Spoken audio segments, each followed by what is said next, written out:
Portimao is primed and set. The drivers are poised and ready, and the fabulous region of the Algarve is as serene as always with its stunning southern coastline. Around 200 of the world's finest drivers have once again descended on this beautiful part of Portugal, ready for what is set to be an enthralling second round of the Champions of the Future. It's moments away from starting the qualifying heats phase. We already had races yesterday, but we've got some more today as the track itself, the Cartódromo Internacional do Algarve, opening in the year of 2010, event record set in time qualifying earlier this weekend by Joe Turney with a 55.056. That is a new outright lap fastest. We've not seen those times dip below that in previous years. The track itself, though, is an enthralling circuit. It's around 1.5 kilometers in total track length. It's 192 meters down the initial start-finish straight. You go through turn 1. It's then 152 meters down into the first heavy braking zone of turns 2 and 3. The track's around 8 to 10 meters wide. It's quite a nice circuit here with an elevation change of around 5 meters. It is quite undulating here as it dips right down to the lowest part of the circuit down at turn 13 to the highest part right at turn number 1. The corners, though, there are many of them, 17 in total around the track, 10 to the right, 7 to the left, and the one hairpin out there that, of course, is turn number 5. And each and every one of those corners provides their own unique usabilities around the track, but many of them are great overtaking opportunities. We see them into that braking zone at turn 3, into turn 5, 8, 13 and 14, and 16, as well as we have seen 1 or 2 occasionally into that final corner, but it is very, very tough to get that one done. Top speeds, however, they are very fast here, around 140 kilometers an hour into the braking zone down and towards turn number 2, averaging around 100 kilometers an hour. It is a fast circuit. It does slow down in the bottom half, but the fast straights here through turn 5 in towards turn 8, from turn 14 all the way to turn 2, you are absolutely flat out. It's such a dramatic circuit out there. Myself, Anthony Jordan, Andrew Mather in the commentary box. Andrew, we're back. Champions of the Future. It's round 2 and the sun is shining. Sun's shining, bit windy today though. I think that's going to be tricky for the drivers. It's a change from yesterday, but super excited for all the racing that we've got today. 3 rounds of heats to take us through to the end of 5 total rounds of qualifying heats across both OK Junior and the OK category. We'll start with the juniors with groups B and F, Anthony. They certainly will do. They'll be heading out onto the circuit in a few moments' time. And there you can see the Australian William Kalesia starting this one on a pole position. And yesterday was a pretty successful day for him. Fastest in his grouping qualifying is what he had to say.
Good to chat there to William Kalijah after time qualifying as the field gets their engines fired up and making their way out into the circuit. Let's quickly fire through that full starting lineup for what will be the first race of the day, but the 13th qualifying heat that we will see this weekend. It will be William Kalijah of Australia starting this one on pole position. We'll have Andrea Manni, the Monegasque, starting alongside, who suffered a disqualification in his second qualifying heat yesterday. Matteo Rivals and Oliver Warner go from row 2. They'll have Remy Samcek and Henry Constant-Kumpin on row number 3. Noah Baglin and Mika Runitz start on row 4. Runitz having a tough day yesterday, not finishing inside the top 20. Daniel Miron and Maxim Bobrajov go from row number 5. Dan Alaman and Vsevolod Osadchi-Soslovsky go from row number 6. They'll have Gilles Herman and Angelina Simmons on row number 7. Second half of the field, Giacomo Giusto and Vanessa Schilkenet to go from row number 8. Alessandro Chusho and Emiliano Hernandez are on row number 9. Nathan Kappen and Lucas Bonham, they start on the 10th row of the grid, completing the top 20. Leonardo Gorski and Nikita Lubomov go from row 11. Santiago Diaz de la Vega and Bosco Arias both had tough days yesterday outside the top 20 and start on row 12 for this one. Olivieri Cini and Benjamin Magnac start on row 13. Magnac making a lot of ground yesterday from that position. Jiang Huzei and Yuguranu on the penultimate row of the grid, row 14. It's 29 drivers in total for this one. Bit of a surprise to see Dean Hugendorn down at the back. Was able to get results of 12th and 17th in the 2 rounds of heats yesterday.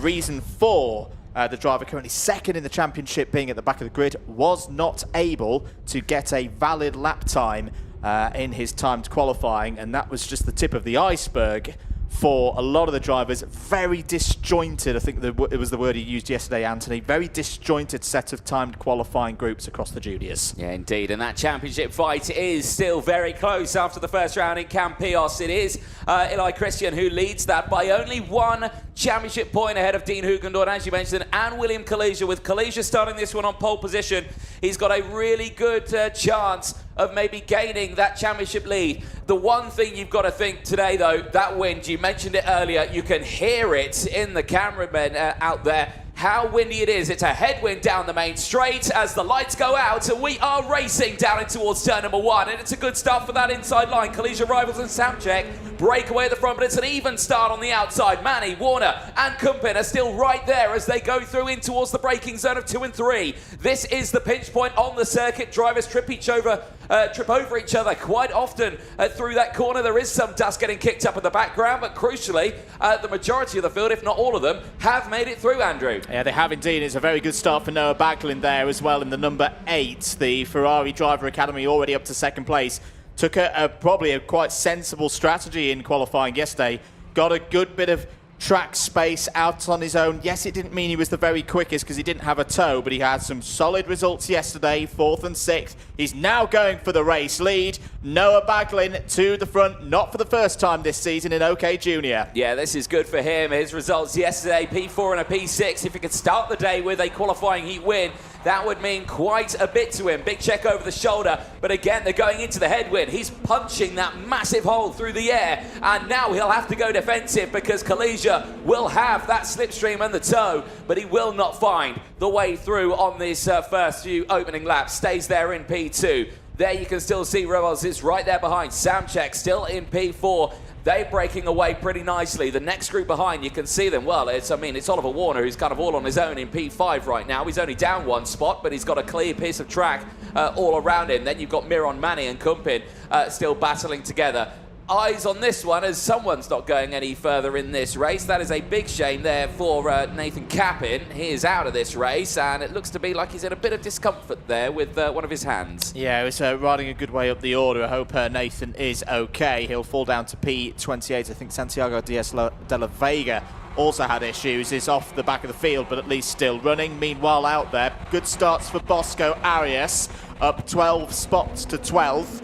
Dean Hugendorn, unsurprisingly, is also on the move. Anthony up 11 spots solidly up into the top 20. Oh. Meanwhile, at the front, Kalesia really attacking Noah Baglin here for the race lead. We're on lap number 3. Oliver Warner is the fastest driver out on circuit. Gotta say, that's a great effort from Oliver Warner. You mentioned he was on his own, away from the pack. I wonder straight away, is that the effect of the slipstream, that he basically got a quadruple slipstream? He's now stuck it down the inside of Matteo Rivals and is up to P4. Tremendous stuff from the Ricky Flynn Motorsport driver. It certainly is, and now he'll have the benefit of the fact that he's got those 3 karts in front of him now. That will punch a massive hole in the air as they go through. You're seeing very different racing lines there from these drivers. Kalesia looking at the same line that Baglin took on him not only a few laps ago, but not going for the move. Back over the start-finish line they go, and again you can see that they'll start to really reel themselves in here. They'll close in. Here comes Samchek. He's going to look to the inside. Baglin goes defensive, but I think Kalesia has lost out on his second place spot, and he has. Now Remy Samchek is there in P2 as Warner and Rivals have closed right back in. Dan Anaman sets the fastest lap of the race. He's up 2 places, but who is he bringing along? Well, he's bringing Bosco Arias along. 14 places gained for the Spaniard. He's on a charge. Mega run for Bosco Arias, who is one of the favourites in this category this year.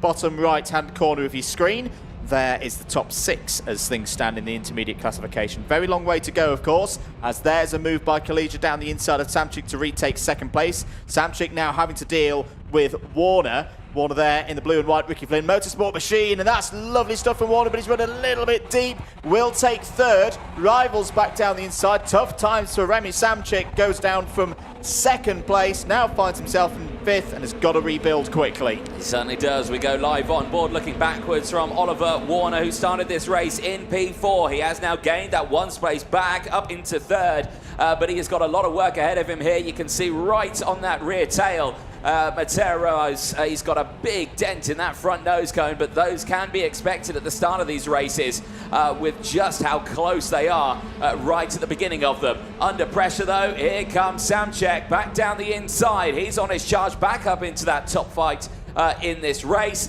but he's got a lot of work ahead of him now with the time very quickly running out. We're lap 6 of 8 for the time being. And Baglin's lead, now 0.6 of a second, is doing a pretty sterling job to break away from the rest of the pack here.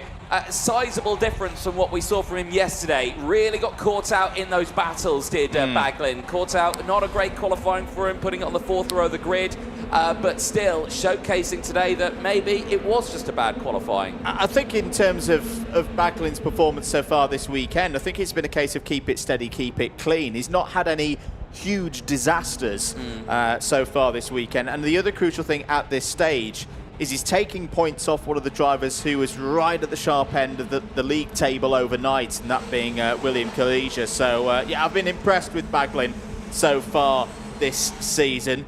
Obviously, you know, his 2024 season did not end the way that he would have wanted, but he seems to have matured a lot in the early part of this 2025 schedule of events. No, exactly, and of course off that announcement of him joining the Ferrari Young Driver program as well, he's certainly, I think, matured in his racing that we saw in the first round back in Campios. Now he's not alone in his fellow Ferrari teammate camp, because of course you've got the news of Filippo Sala has also taken that one, but Sala racing in the senior category. Eyes on this one here, because it's all starting to kick off again. Warner is under pressure from behind, and now is starting to pile on that pressure in front, because it's Warner up into P2. A nice move there down into the braking zone of turn number 2 and 3. Remember, they're going for the top speed of their karts all the way down to around about 60 odd kilometers an hour into that braking zone. It's quite a fierce one. Big send down the inside for Kalesia, and Samchek and Rivals are going to capitalize on that massively. And now it's Matteo Rivals back up into about 3rd place. Yeah, lovely stuff there from Matteo Rivals. Saw the send ahead of him coming and just thought, oh, we'll just pull this back a bit, because there might be a bit of a cutback opportunity on corner exit, and that is exactly what's happened. Keep an eye on Bosco Arias, the second of the Ricky Flynn Motorsport karts there, the number 27, as I say, did not have a good day yesterday. P27 and P22 in the classifications through those first 2 rounds. So this is good to see Arias coming back. Meanwhile, fine here, Kalesia getting involved once again with Samchik. Arias there. Manny, who had a collision with his teammate Henry Domain in the second round of heats yesterday, is another one who needs a decent score this time around. And Dan Alleman is also part of this pack. Saw him racing a good amount in 2024, representing Switzerland in the FIA Karting Academy through that season. He's there in 8th place and has gained 3 spots so far in this one. He certainly has, pushing his way nicely inside that top 10. But we are on this final lap of the race. A checker flag is being brandished, and there is one of our latest retirements. I think that might be Emiliano Hernandez, the Mexican, for victory lane, out of that first race of the day. But to the line with his first win of the weekend, it will head to Noah Baglin for the Prema Racing team, the young Ferrari driver delivering in the first qualifying heat of the day ahead of Oliver Warner. William Kalesia from Remy Soundcheck, and Bosco Arias at the end of that one, just getting himself up into P5. An absolutely astonishing performance there from the field as they now make their way back to Parc Ferme. Remember, these races aren't over just yet. They've got to go through absolutely everything. Tyres, or not tyres, weight and all of that good stuff, technical checks. They do indeed. The thing I'm going to take away from this race, Anthony, is yesterday in the 2 rounds of heats that we saw here at the circuit, they were relatively quiet, especially in terms of drives through the field. Now with this headwind, you're suddenly seeing a lot more drivers like your Arises, like your Hugendons driving through the field. It does look like overtaking with that headwind, with that toe power, is a lot easier here today. Certainly is. There was a brief look at your full results on your screen. You also saw there Henrik Konstantin under investigation at the end of that race for causing a collision. Some of the new graphics being provided this weekend from Race Control and the production team, of course. Drivers making their way back into Parc Ferme. This is the important bit, because of course they have to be above their minimum weight. Customer on back, juniors 140 kg, I think, is car and driver included. Any gram underneath that, you're in a spot of bother. There is the Emiliano Hernandez machine, the number 92 being dragged unceremoniously back onto the circuit, ready for the recovery vehicle. The Mexican, unfortunately, not having a good qualifying and suffering in today's qualifying heats on Friday. Here's a look at the highlights on this one. Andrew initially starts on this one pretty calm and collected, but I want to see where Baglin is. You see he's 4th on the inside row there, but from the word go, he was just able to squeeze his way through, find that pathway, and get himself up into that lead pretty early on. Yeah, very efficient work by Baglin. He was up to 3rd in those early stages, and as you say, Anthony picked off the 2 drivers ahead of him with relative ease. Looking back there, it's quite a hefty knock in the nose of Dan Alleman there, the number 17. Oliver Warner, impressive in this race as well, driving through the field. This was the move for the lead. Baglin down the inside of William Kalesia. Still a decent result for William Kalesia, but he does drop a few points. The driver right up there in the top 5 overnight in the intermediate classification might find himself dropped down across the course of this round. Yeah, certainly so. More moments happen thick and fast around that. That was him battling away once again in that early stages with Matteo Rivals on the other Tony Kart liveried machine. A close fight to the end. This is how Bosco Arias just managed to pip that one to the line. You saw him jump from 8th up into P5 right at the end of that one. This was the big sends down the inside as well in those early stages where you had Kalesia sending it to the inside. And I've got to say, for Samchek, he was able to really capitalize on that one. Warner was able to capitalize as well, because then he didn't have to really worry about defending in that latter stage of the race either, did he? No, absolutely. I like the fight from Samchek. He was going forward and back a lot, but he never let things get on top of him and drop completely out of that battle. So a well-earned 4th place along the way there. Here was the move from Warner down the inside of Kalesia. That was for 2nd place. We said that Samchik was up for a battle here. This was lovely stuff from Matteo Rivals, just adjusting the steering through turn 8, enabling him to get underneath on the corner exit. That was fantastic stuff. Emiliano Hernandez, understandably not too happy to be out of that race. That is another high score for Hernandez, 22nd, 19th and 26th so far in these 3 rounds. Yeah, indeed. That is a tough weekend to try and get through. Checker flag, though, out for the field, and Baglin comes away with his first win of the weekend. He joins the likes of Will Green, Manuel Maguez, Henry Domain, Babacek, Kalesia, Of course, Will Green, the only driver in the juniors to take the double wins yesterday, but we will see them out later on. We'll turn our attention now to the senior category. It is time for groups B versus F to make its way out onto the track. This one all starts with Luna Flusha and Kenzo Craigie starting on the front row of the grid. The two Prema teammates, both of them Mercedes-backed drivers. Luna Flusha rocking the pink Iron Dames livery this weekend. You can see her on the left-hand side of the front of that grid. Kenzo Craigie running the standard Prema livery this weekend as well. Good races for both of them yesterday in their first races for the front row of the grid. 2 third places for them in different races, of course. But Flusha coming away with a win in her second has excelled so far in this weekend. To put it quite simply, this is the best I've ever seen Luna Flusha drive.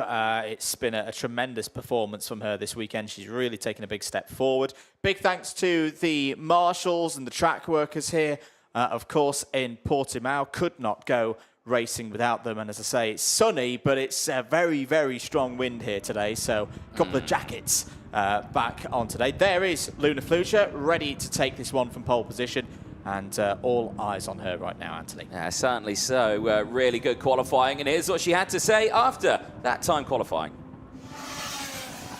Happy scenes down here in the Parc Ferme. Luna Flusha, fastest driver in the second group of seniors. That's a really big result and must do great things for your confidence. Yeah, I'm super happy to get this pole here in Portimao after having a very tough first round in Campillos. It wasn't as planned, it was not good. But coming in here, Portimao had great speed all yesterday and today. So just tried to do my best, stay calm in quali, and was able to get the perfect lap, first lap, so it was great. Before you... Well, good to chat there to Luna Flusha at the end of qualifying. Really happy with her performance, I think, from that one. And you could just see the smile on her face after it. The smile on her face to go out and get that group pole position, but also the fact that we had a female driver 1-2 in that session as well. Chiara Batig was very quick again. It's great to see those two drivers and first and foremost racing drivers supporting one another in what they achieved yesterday. That was fantastic in the Parc Ferme area. There's Kenzo Craigie. Had a decent start to the championship at Campillos. Goes into this weekend standing third in the points, 74 from a possible 101. At Campillos. 3rd and 10th yesterday for Kenzo Craigie. And the fact that you've got 2 Mercedes AMG juniors on the front row of the grid, Anthony, yes, I think there's going to be an element of trying to work together, but it's that age-old thing with these driver academies. Great to see the support for the drivers, but they know ultimately if you're in a class with 1, 2, 3, 4 different drivers at that same age group, it's the first rule of motorsport is don't take out your teammate. Yep. The second rule of motorsport is make sure you beat your teammate. Yeah, exactly. And teammate right now and probably teammate in future endeavours as well. There is Jacopo Martinezzi, the Italian, starting this one on the second row of the grid, right behind Luna Flusha. And again, another really strong performance yesterday. 4th and a 2nd in those qualifying heats. Consistently right up there at the sharp end. He's just waiting for that opportunity to get that qualifying heat win. And right now, starting right behind Luna Flusha, he's got the inside line. It's highly probable that it could come in this race, maybe even today. I love watching Jacopo race. He's always full of excitement. Had a really strong year in OK Junior last year. I've been very impressed with how he's taken the step up to the senior category. Board in the air there, indicating that we've not got too long to go. 1 minute to be exact before we see the drivers roll out for this one. You've got other drivers on the grid who are going to be keeping an eye on. Lewis Werrell, of course, had a very strong debut year in the seniors last year. Lewis Francis, I think, is another driver that we should just keep an eye on. We've already seen one winner from the 4th row of a grid here today, and Lewis Francis in race trim has looked good, really, really good. 4th and 2nd so far this weekend for the Australians. So let's see if he can make his way through the order. Yeah, indeed. And that's quite a challenge he's got ahead of him here. But, you know, we'll have to see what happens because we are moments away from starting this one. The sun is still shining. It's still a lovely day here temperatures are still high. It's not cold out there. It is purely that wind that is causing the chill. I can see our race director, Martin Bean, he's on the gantry outside the commentary box. He is woolly hat, 2 coats on, everything like that. He's absolutely frozen on his gantry there, but it is still a relatively pleasant day. Field gets started then. Drivers make their way out onto the circuit. Dries-Jan Langendonk seemingly tapping his cart. Good luck there at the start of this race. But let's quickly fire you through that full starting lineup. It is the Mercedes front row with the Prema Racing team of Luna Flusha and Kenzo Craigie starting this on row number 1. Jacopo Martinez and Lewis Werrell go from row 2. They will have Marco Gast and Gino Rocchio on row number 3. Alpac Soy and Lewis Francis, they go from row number 4. They've got some work ahead of them to gain those 6 places to the front. Dries-Jan Langendonk and Emili Koivisto round out the top 10 on row number 5. Oliver Stadler and Armin Kari Osman round out row number 6. They'll have the likes of Zhao Zijun and Hugo Marti on row number 7. On the 8th row of the grid, it's Sebastiano Pavan and Oscar Gallen, Nicolo Kumar and Bernardo Bernaldi go from row number 9. Looking to add some spice to this race is Noah Wolf from row number 10. He's joined by Paul Andriotis to complete the top 20. James Anagnostiadis did not have a good qualifying yesterday. Starts this one from row 11 and is joined by home favourite Gabriela Teixeira. Vilma Svan and Eloy Gonzalez go from row 12. On row 13, it's Jason Bralick and Francis Jazelski. Row 14, Sarah Matsui and Matt Corby. Row 15, Mark Brovko and Daniel Harristay. Federico Rossi completes the 31 runners in this one. A bit of news from yesterday. Gonzalez came through the field pretty well. Matt Corby also in the second round, but did use his new tyres quite early in the competition from row 14, but at least converted it through to a P12. So keep an eye on those drivers. And of course, James Anagnostiadis, who had a very good couple of weekends at Campillos. Keep an eye out for him. Raced through to 17th and 19th yesterday. Indeed. Well, I'm not going to lie. I'm ready to spice up your life here, Andrew, with this race. And so are the marshals. They are primed and ready here. And you can see how much that wind is slowing. It's a bit tricky to hold up that yellow flag when it's hailing some wind out there for the drivers. But they're dealing with it nicely.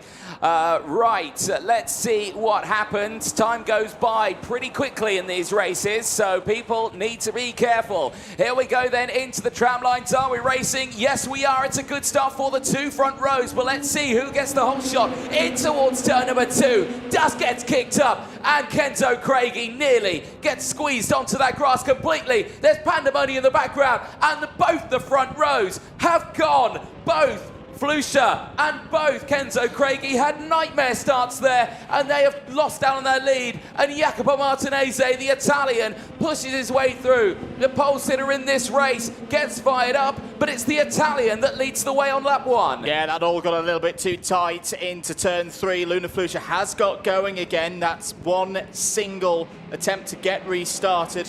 Was a successful one. It's Jacopo Martinez who's come to the fore in the early stages of this race. 10 laps, of course, for the senior category. In the middle of it all there is Dries-Jan Langendonk in the McLaren Racing-backed machine, the Champions of the Future OKJ champion from 2024. But it's Martinez leading at the end of lap 1. Aksoy, P2, Rocchio, 3rd, Gast, 4th, trying to find his way through. Dries-Jan Langendonk is there in 5th.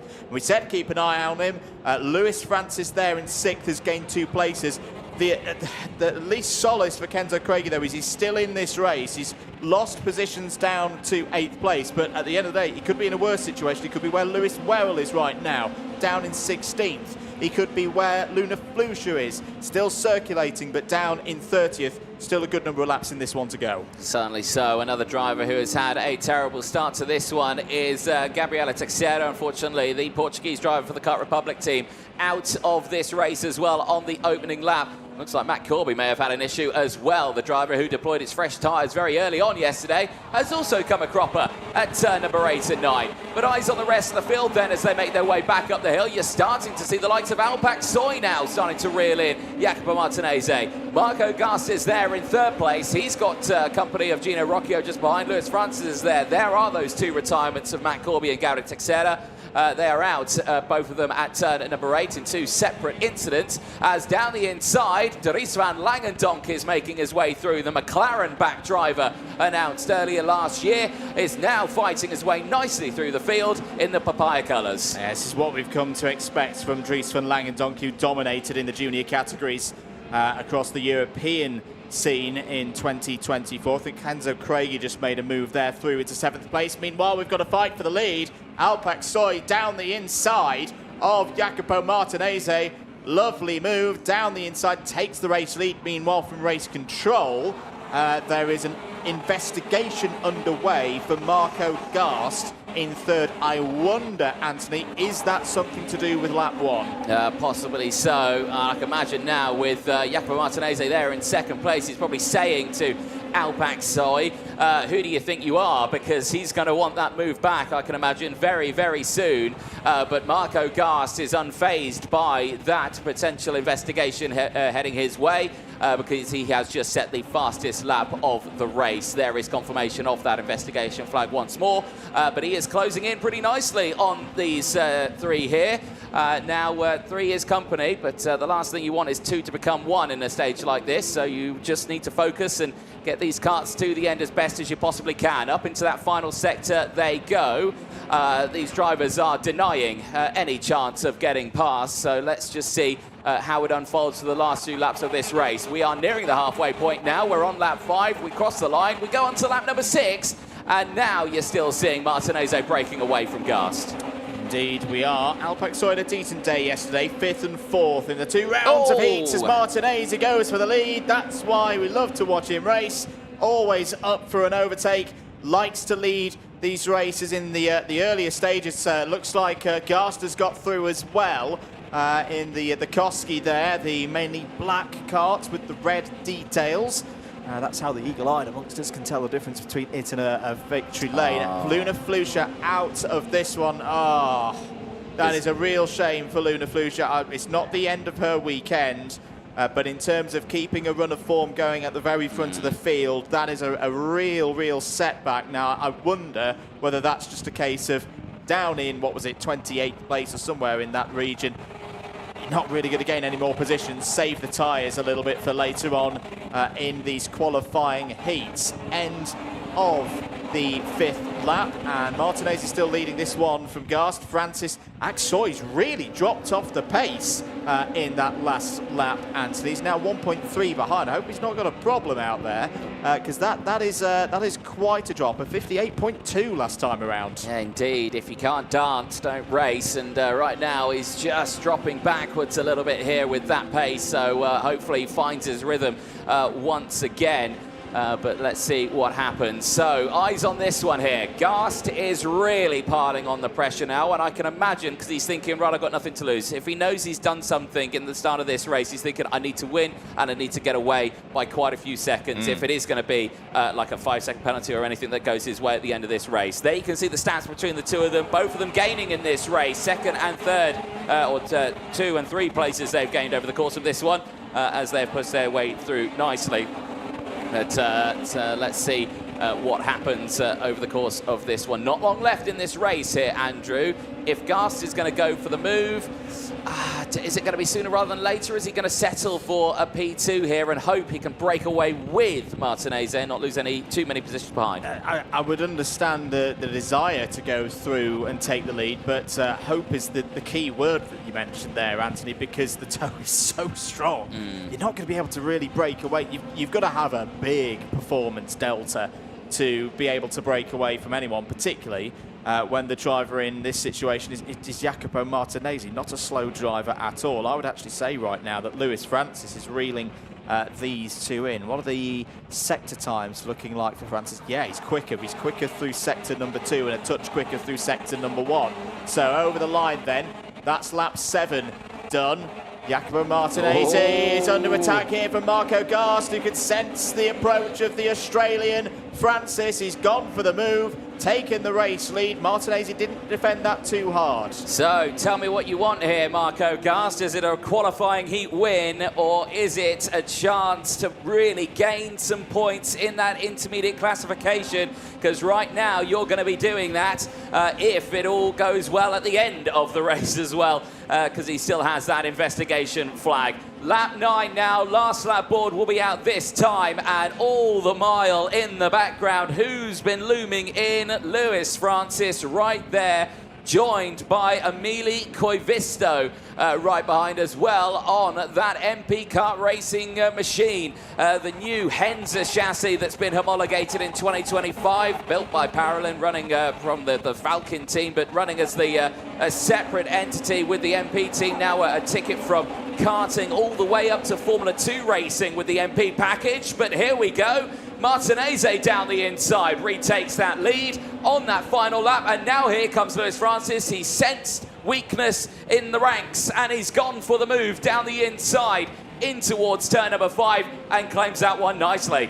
Good stuff from Martinez, and particularly with Lewis Francis looking like he's got his setup right. Oh, well, there goes Gus back down the inside of Francis as we're on lap number 9. You can see the last lap board being prepared for the drivers next time around. This is a properly good scrap to see who's going to take this heat win. As things stand, Martinez would retake the lead in the intermediate classification, but we've of course still got another 4 of the qualifying groups to run across 2 races in this third round. There is the last lap board. What can Martinez do here? Gast still just under investigation. We haven't seen any further notes regards the 296. Martinez covers off the entry into 3. That was wise stuff from the Italian. Is Lewis Francis going to have a go? Of course Lewis Francis is going to have a go. Down the inside for the Australian. That's P2. Yep, again, he's pushing through pretty nicely in this one, fighting back now. Not allowing Martinez to break away too much. Here comes Emili Koivisto back down the inside as well. He gets himself up to 3rd place. And this is bringing Kenzo Craigie and Dries van Langendonk back into play. They, well, Van Langendonk had good start to his race. Craigie struggled at the beginning where he went off the track as, oh dear, that's 2 other karts that have had a bit of a moment. And that is, I think, 3 of them. Jauzi, Jun, Gino Rocchio and Bernardo Benoldi. 2 Premas and a Tony kart involved there. But to the line, Martinez said he might claim his first win today, and that came sooner rather than later. The Italian claims that first win of the weekend, then ahead of Lewis Francis, Emili Koivisto, Marco Gast and Kenzo Craigie from the front row, just holding on to a top 5 finish. Marshall's on scene to clear up that incident between those 3 drivers. But not sure what happened to them. Jauzi, Gino Rocchio and Bernardo Benoldi, we just saw them all tangled up there at the exit of turn number 9. And yeah, that seems to be the main coming together point, is turn 8 and 9 here this weekend. It does seem to be. That's a real shame for Joao and Benoldi, because they'd made a lot of progress in that race. Up to that point, it all comes to nothing. Here's a provisional result, a very excellent win for Jacopo Martinez by 1/10 from his Kart Republic teammate Lewis Francis. Emili Koivisto, Marco Gast and Kenzo Craigie all record scores in the top 5. Craigie recovering there back into the top 5. Dries van Langendonk faded in the second half, was P6. Alpec Soy, Hugo Marti, Oliver Stadler and Lewis Werrell complete the top 10. Kara Osman, Pavan, Wolf, good drive there from Noah Wolf, up 6 spots. Likewise for James Anagnostiadis, up 7 to 14. Oscar Gallen completed the top 15. Kuman, Bralic, Svan, Gonzalez and Shajelski all in the top 20. Federico Rossi, P21 ahead of Sarah Matsui. Paul Andriotis, Mark Brovko and Daniel Harris stayed the last of the 25 finishers. Retirements for Joao, Rocchio, Benoldi, Flusha, Corby and Teixeira. Some quite big names in that list of retirements, Anthony. Certainly so, and not including 3 Prema karts that are out in that race there. The Prema team won't be too happy with that one. They will be happy, though, the Kart Republic family, though, because their man Jacopo Martinez comes away with his first qualifying heat win of the weekend. Let's have a look at the start of this race. So keep an eye on the front 2 here, because both of them are out of the lead right at the start. They're wheel to wheel. There's Craigie off the track. That's how we went backwards, but keep an eye on Flusha just through the trees. This angle might give us a better shot of it. You can see Marco Gus was the driver under investigation. He's on the inside there. They do go out of shot. This might give us, oh yeah, they just touch wheels. I think that is just 2 into 1. Yeah, it's a very close moment there between Garst and Flusha. Flusha was able to rejoin the race. Proper textbook way of getting one of these OK karts going, but wasn't able to get to the end of the race, or perhaps elected to just save the tyres a little bit. Driestra and Langendonk had a very quick start, and I thought, here we go, this is going to be a repeat of what we saw in the juniors last year, but faded in the second half. This was another quick start, Alpac Soy, so maybe just getting in the tyre pressures right into the operating window in the early stages, but he would lose speed with Martinez going back through. And I was a bit surprised to see, from this point on, Aksoy just seemed to go backwards, and in the end would finish P7. Yeah, indeed. Again, that's all. You've got to put that down to tyre pressures. Yeah. They're just testing something. Yesterday, we saw similar stories as well with them change things. This was a devastating moment. Flusha, pole position to out of the race, just the start of that race. And again, looking at that incident, it was really hard to actually call it from the angles that we see. Race Control obviously will be investigating that with the officials, but they will have many more angles of that incident. These moments here, though, beautiful stuff from Martinez. Just confidence under the braking down the hill. It's such a tricky braking zone. But managing to make it work all the time. Very good race management and control. You know, I don't think he ever fell lower than second place across the course of that one. Just kept himself in the game all the time. Made sure he was at the front when it mattered most. Very impressed with Lewis Francis again in that one, Anthony. So that is another really strong result for Lewis Francis. And I think what's most pleasing for Lewis Francis is his longevity of pace through these races. As we go through the qualifying heats, the super heats tomorrow, and then the finals, the races only get longer. The fact that Lewis Francis is doing this kind of performance in race trim, it's a good sign for later on in the weekend. It certainly is, and we look forward to seeing what they will do later on for Groups B and F, but they will be later on, because now we will turn our attention to Group C versus E for the OK Junior category. They will be heading out onto the circuit next for their race, and this one is going to be an important one, because you've got a driver who's been starting on pole position in the form of Antonio Pizzonia there on your screen. But he will be starting alongside Will Green, who at this moment has not lost a qualifying heat so far. He ended the day yesterday on maximum 100 intermediate classification points. With those 2 wins, he is looking for his third today, but this young man here will certainly change that, I can imagine. Did take 2 third places yesterday. A solid start to the weekend for Pizzonia, a name that we've not seen up at the sharp end in recent months. Not in recent months. The name Pizzonia at the top of the order reminds me back to like British F3 in the early 2000s. Back in the day. His father is here this weekend in the paddock. But no, I've been really impressed with Pizzonia so far this weekend. But Will Green, what a tremendous start to his time in OK Junior. Has won British national championships, has had a lot of success in mini kart formulas, but now stepping into... we always talk about the step up into the juniors across various different categories.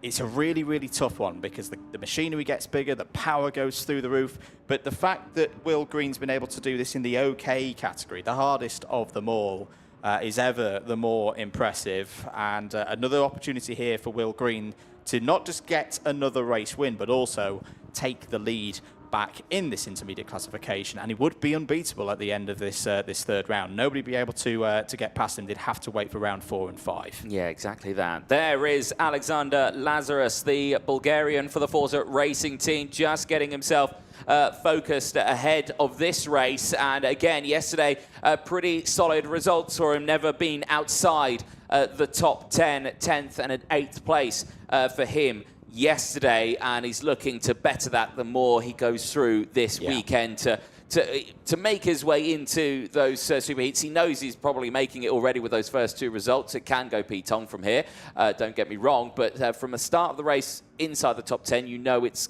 forward time. Yeah, a driver that we probably didn't expect to see at the sharp end of the grid, but has been taking their opportunities really well so far this weekend. Kept it clean through one of those as I say, slightly disjointed timed qualifying groups for the juniors earlier on this weekend. So let's see if we can get another top 10. Iskender Sulfikari, a big race this, I feel, for Iskender Sulfikari. Second in the first race yesterday, and then P28. DNF, wasn't that's it? not even the worst bit of the news, is that it was a DNF because he collided with his teammate Henry Domain when they were racing for the lead. Yeah. It was not a good moment, and I imagine there were probably some words in the Forza Racing camp afterwards. Yeah, I can imagine so as well. I did say during that race yesterday that I would like to, be a fly on the wall in that Team 10 at the end of it. So let's see what happens then as we get ready for this race. You can see them lined up ready there. Mechanics primed and ready at the front of it as well. But showcasing that you can hear it on the cameras as well. You can see it on all the flags. You can see it on the coats that are out there. It's still very, very windy. In here, it's not windy, it's nice and warm. Right, here we go then. Drivers making their way out onto the circuit. Let's quickly fire you through that full starting lineup then. Qualifying heat C versus E. Antonio Pizzonia and Will Green start this one on the front row of the grid. Will Green is looking for his third qualifying heat win out of 3. Alexander Lazarus and Iskender Sulfikari go from row 2. They'll have Denny Babacek and Luke Tal on row 3. Denny Babacek taking a race win in his second race yesterday.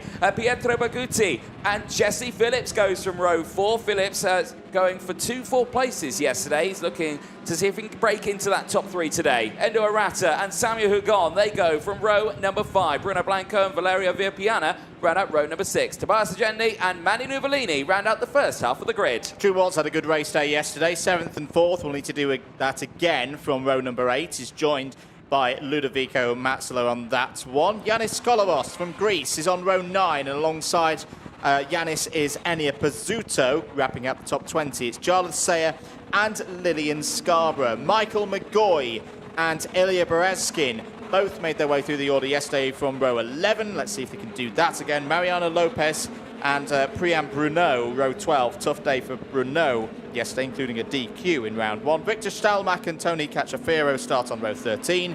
Juan Garcia starts on row 14 alongside Mohamed El Bazaki. And Just Mulder, who had technical problem after technical problem after technical problem, it would seem, yesterday, starts this one from the back of the field. It's a bit of a long shot to make the latter stages of the weekend, but you never know. Good couple of races across rounds 3, 4 and 5, and we could see the Dutch driver still make it into the top 36. There we go. There is a look at race control. Head of race control, Joanna Falcao, joined by David Manchester and Sam Fisher, not to be confused with the fictional game character, but he is in there watching all the cameras that are out there and in constant communication with our race director and officials team based out on the circuit. They'll be keeping a close eye on absolutely everything.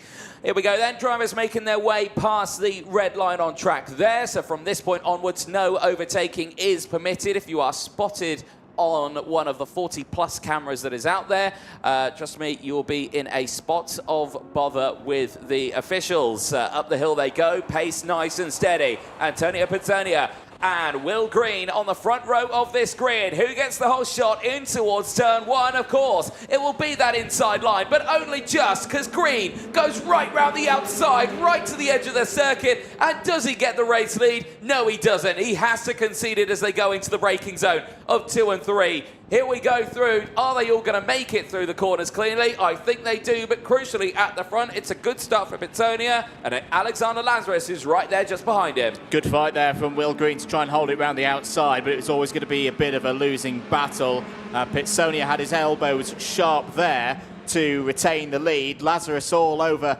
the back of the Brazilian-born, running on an Italian licence, and down the inside. So it's the Sulfikari who's come through. So Iskender Sulfikari takes the race lead. Immediately Pizzonia responds, slides it down the inside in the technical section. Back to the front of the order. Iskender Sulfikari is going to be keen to get on with things, I think, in this race, Anthony, after the small disaster. Yes, they had a real kick of oversteer there through turn 17. He just hit the curb a little bit there on the inside. It just unsettled the car, but not enough for him to not go for a move. Biggs lend down the inside in towards 2 and 3. That came out of nowhere. And that's what we mean about that toe. I really didn't think he was going to have the waft there out of the final corner, but he certainly made it work. And now Phillips is on the charge. Jesse Phillips, I said he was looking to break inside the top 3. He certainly has done now as he gets into second place. He's got Luke Tal right on his rear bumper as they can now go to work to try and close in on Iskender Sulfakari, who has broken away now by around half a second. There he is on your screen, heading down into one of the most demanding parts of the circuit on the tyre. Temperatures reaching the tyres at around 110 degrees at this part of the track, if you push it to the extreme. But these drivers now will make their way back up the hill and they'll try and cool them down as much as they possibly can. But crucially for Phillips, he's lost Tal now. He's been passed from Pitsonia, and now the two the Fusion teammates, could go to battle here and try and close in on the Forza Racing driver ahead. Could well be the case. These are big laps for Sulfakari in this race. He will have, is out of the race 2 competitors there. That is going to be Lilian Scarborough in the 24 and Manny Nuvolini in the number 55. So they will not score well in this one. Sulfakari will have a very small tyre advantage. Because of the DNF yesterday, probably 3 or 4 laps less on the tyre wear front for the driver from Turkey. If he can edge away and leave the rest of them fighting for the minor positions in the top 10, and that's probably going to be his best strategy to win this one. There is your live scores in the bottom right hand of your corner for those of you watching around the track. Kalijah at the moment would hold the lead in the intermediate classification by a single point, 135 over 134 of Will Green. Pitsonia would be moving up to 3rd place after this one on 123, Baglan 122. Very close open competition in juniors this weekend, as that was a big defensive move involving the likes of Babacek and Tal and Green in there as well. Under investigation, kart number 24, Lilian Scarborough, for potentially causing a collision.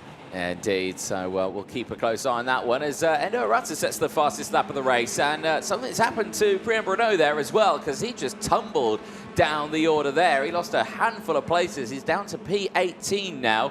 Not the sort of racing he would want. He's still up in this race as he's fighting from the back of the grid, but his chances of gaining even higher now have been scuppered just that little bit. Right, here we go. Iskender Sulfakari has been closed in, and the driver who's leading the way now needs to think, right, defensive line time, because we are halfway through this race. On to lap number 5 now of this race, and there we go. He's not going to waste any time. Phillips is immediately going to go for the attack, and that is straight down the inside before they even made the braking zone of turn number 3. Sulfakari didn't defend that. He knew it was going to happen. He just let it happen there, and I think that's a smart drive, because now he doesn't need to think about the entire whole pack now closing in with him going defensive. Yeah, and you never know, across the course of this race, you might find a bit more pace in the latter stages and have another opportunity to retake the lead from Phillips, and that chance might come immediately, because Phillips did not have a good exit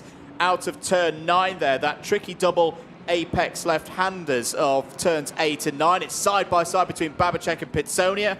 Babacek is through. The young Czech driver for Teps Racing Team leaning into the corners there. Endo Arata is not too far behind for Ward Racing in 5th place. End of another lap. Few more to go in this one between Group C and E. Is Sulfakari going to have a look into turn 3? It's close again between Babacek, Pitsonia and Arata. No, they hold station. It's 1, 2, 3, 4, 5 with 2 more laps after this one. Indeed, not too defensive from the front runners there, but the defensive line came from behind. Denny Babacek went defensive, and that brought Endo Arata into the play. Now the driver from Japan is there in P4, right behind on that Ward Racing machine. Luke Tal is still there in P5 from Pitsonia. Blanco from Will Green. The driver who started on the front row of the grid, who was looking to maintain his streak of wins, is finding himself in P8 here now, Andrew, and that puts him, like you say, in that danger zone of falling behind in that intermediate classification, but not by too much, of course. Not by too much, and I think the fact you've got a very open competition here this weekend, it's not as big a problem as perhaps it would be at other times. There's a +5 second penalty there for Mariano Lopez, was it not, if my eyes aren't deceiving me. Lopez is a little bit further down the order, has made good progress, up 10 spots to 13th, but he's going to lose some of those now as a result of that penalty. Back at the front of the order, we're on lap number 7 of 8. Phillips leading still from Sulficari. Endo Arata has gained 6 places so far in this race. Michael McGoy as well has had another strong run here, Anthony. The American has gained 12 spots so far in this race, and that means he's now in P9. Yeah, indeed, and he had that same sort of momentum yesterday. His first race didn't fully go that way, but his second qualifying heat yesterday, he gained 11 places in that race, and yeah, he's pushing his way through pretty nicely. Once more, the Americans certainly want to keep an eye on. More dramas out there on circuit. This time, I think that's Victor Salmak and Mohamed El Bazaki who have been caught out in an incident, and clearly both not very happy. There was El Bazaki there gesticulating to Victor Stalmack, thinking, what did you do there? But, well, obviously we didn't see the incident, but maybe race control did. Final lap board is out, and still no drama between these two here. Phillips has held off nicely. I was saying earlier on, maybe he could come away with his first P3. I didn't expect it to be a qualifying heat win, if I'm brutally honest for him. No, it's been a proper performance from Jesse Phillips. Good to see as he continues to build confidence in OK Junior. Was in the top 10 overnight in the intermediate classification. Well, he's definitely going to be going up further from the top 10. He's going to be standing in 3rd place with just one more to go in this particular round of heats. But Jesse Phillips is going to come around the final couple of corners. It was a Fusion Motorsports driver who started on pole. It's a different Fusion Motorsport driver taking the race win. Phillips takes it from Sulficari by just under 2/10. Endo Arata P3. Good drive from Bruno Blanco there for Parolin, up 7 to 4th. Denny Babacek completes the top 5. Indeed. Well, the rest of those drivers cross over the line. Tal taking 6th, Pitsonia from pole position, dropping to P7. The same for Will Green from the front row of that grid, dropping to P8. There's something about the front row of the grid this day today in the qualifying heats that seem to be struggling at the start of these races. McGoy was your biggest mover. You saw that on the graphic. We spoke about it as well inside that top 10. With 12 places gained ahead of Alexander Lazarus. Valerio Villapiana finishing in P11 from Drew Waltz, Mariano Lopez from Ludovico Mazzola, and Samuel Hugon, who round out the top 15. Tobias Agendi and Ilya Bezkrin finish in P17. It's then Priam Bruno from Jos Mulder, who was another one of the big movers yesterday. 14 places he gained in his first qualifying heat, now gaining 10 in his 3rd race this weekend. Pizzuto finishing in P20 ahead of Colobos, Cachefero and Juan Garciase rounding out the 23 runners left in that race. Retirements. Jala Sayer at the end of that one was another retirement. Victor Stalmak, Mohamed El Bazaki retiring. Pietro Baguti, Lilian Scarborough and Manny Nuvolini all out of this race. However, it is Mohamed El Bazaki who is the driver under investigation for that last lap incident that we saw the aftermath of. Well, juniors C&E done and dusted for there, but Jesse Phillips impressing me this morning, Andrew, with a solid pace at the start of the day. I can see from his smile that he's delighted with that one. Could that be a bit of a breakthrough result for Jesse Phillips here this weekend? For the likes of Jala Sayer, though, lots to think about, because 3 heats down, you've not got good results on the board, only 2 more to go. To remind you to get through to the top 72 to compete in the super heats tomorrow. Let's have a look at some of the highlights from that qualifying heat for groups C and D. Very close at the front, decent effort from Will Green to try and hold it around the outside, but Sonia held the line. That allowed everyone on that side of the grid to sweep through past Will Green. Green would emerge from turn 3 and 4 in around 5th place. Yeah, indeed. Again, another shaky start for the front row, even in the juniors, and it just showcasing that the pressure is still very high if you're at the front there. Some drivers going a little bit wide there on the exit of turn at number 5, right at the beginning of that one, but no harm, no foul. This was the lead change then. Iskender Sulficari down the inside, and he pushes his way up nicely through the beginning of that race. Didn't hold on to it too long, though. because then he had the likes of the rest just pushing them through. Antonio Pizzonia right at the beginning of that one. Really, really strong start to try and hold on to it, but later he would lose out to his fellow teammate Phillips, who would find his way through. This was Phillips gaining nearly a good chunk of places. He got up into second place as the front runners went fully defensive in towards 2 and 3 for the first time. As the dramas started to ensue in the later stages, Manny Nuvellini and Lilian Scarborough out of the race as those two came together, I believe, turn 8 and 9. The later retirements, Pietro Berguti, and then on the last lap, we had the likes of Mohamed El Bazaki, Victor Stelmack, and Jarlis Sayer all retired from that race. At the early stages, though, another driver as well, Denny Babacek, who's had pretty decent races over the course of this one. A P9 in his first, came strong in the second one with a race win, and then not gaining or losing any places in this one, holding on to a P5. And there is that last lap incident. But yeah, you can imagine some drama going out on track. Checker flags out. Phillips takes it, his first win of the weekend, Andrew. First win of the weekend, and maybe a result that gets a bit of momentum going for him. That's fourth and first now for the young Briton. Let's turn our attentions back to the senior category. It's Group C and E in this class going out on circuit next for 10 laps, 15.5 kilometres. There is Filippo Sala, another new recruit to the Ferrari Driver Academy, and has started this weekend very well indeed. Third and first in the qualifying heats yesterday. Let's see what he thought, though, after qualifying practice yesterday. Well, it's becoming a theme this afternoon here in Portugal. Another Forza Racing driver, P1 within group, this time Filippo Sala. You are our fastest driver in the third group of seniors. Good hard work out there. Yeah, it was a very good lap. For me, the track was a bit slower in the third one. But yeah, I think I'm very happy about the work that we have done all together. And yeah, nice. Is there any more lap time in their third sector? Looked like we lost out a tiny bit to Joe Turney. Yeah, I think I could make a bit better in the last one, but I know I need to work in that one, and I think I will.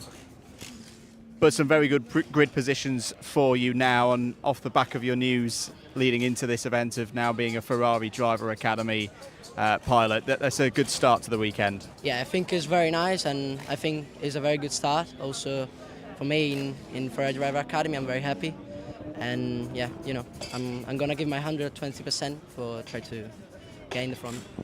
And the structure of this championship as well, giving you the chance to get out on circuit and test yourselves against the best. You've taken that step up to the seniors this year. How has it been so far for you?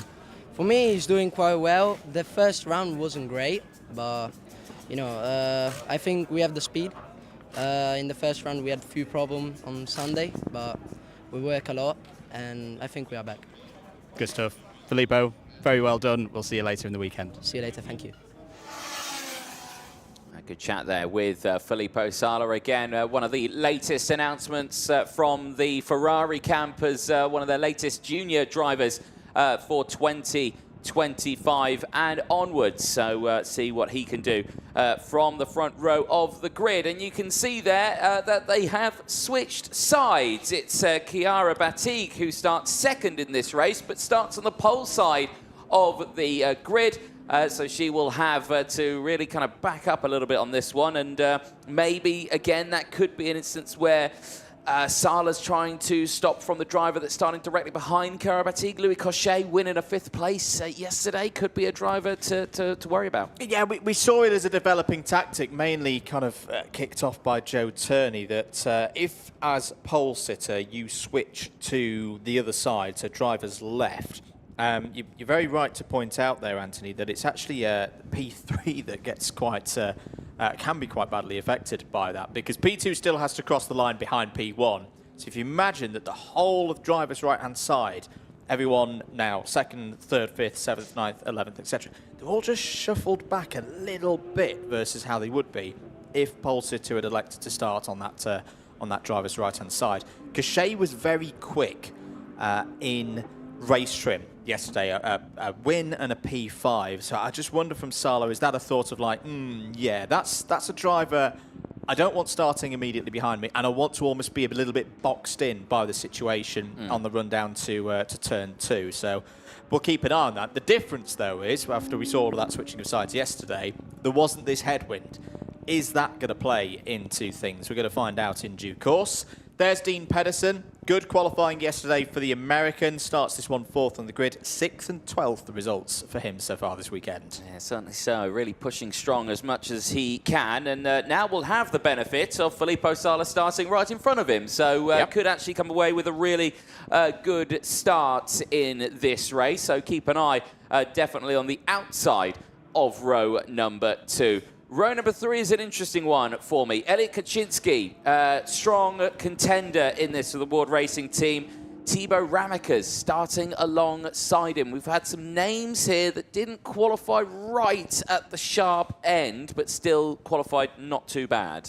Not too bad, and that's probably the downside, potential downside of Sala of switching across there. Okay, he might box Cachet's initial progress in a fair bit, but it's opened things up potentially for Thibaut Ramekers. Thibaut Ramekers, as we know over the seasons, a very, very quick driver in race trim and always good for an overtake. Not too long before we get this one underway. A couple of seconds before the green light illuminates, there it is. And they roll out for this one. Let's take you through the grid for this qualifying heat for groups C and E in OK. And it will be Filippo Sala, who's switched sides. He'll be on driver's left instead of driver's right. Sala on pole position, Chiara Batigue alongside on the front row. Louis Cachet and Dean Pedersen will go from row number 2. Sweden's Elliot Kaczynski and Thibaut Ramekers start on row number 3. Oliver Rasmussen and Yuri Peschel, they can be found on row number 4. They're ahead of Boris Lazen, who had a very up and down day yesterday, 25th and 3rd in the results. Is completing row number 5 with Jensen Burnett. That is your top 10. Jorn Helder and Oliver Kinmark go from row 6, and then completing the first half of the field on row 7 is Alexander Chartier and Leo Nilsson. Row number 8 sees Jakub Kamenek and Zach Drummond for the United Kingdom on row 8. They'll have Maximilian Rafalik and Lev Krutilov on row number 9. Row 10 sees some interesting developments. Lucas Gayson has deployed a brand new set of tyres on the left-hand side of his wagon to see if he can gain those places from P19. We'll have Roland Cooklane starting alongside. Ella Hakkinen, the Monegasque, and Efim Dudanov go from row 11. They will have Sana Z and Peter Stiller on row 12. Fastawanado and Zach Delay round out row number 13. Luke Kornda and Sen Munir go from row 14. They'll have Maximo Tavagino, a newcomer to this weekend. We'll have Sonia B starting alongside the 30-cart field that ends its outlap and now starts its formation lap, getting those tyres up to temperature.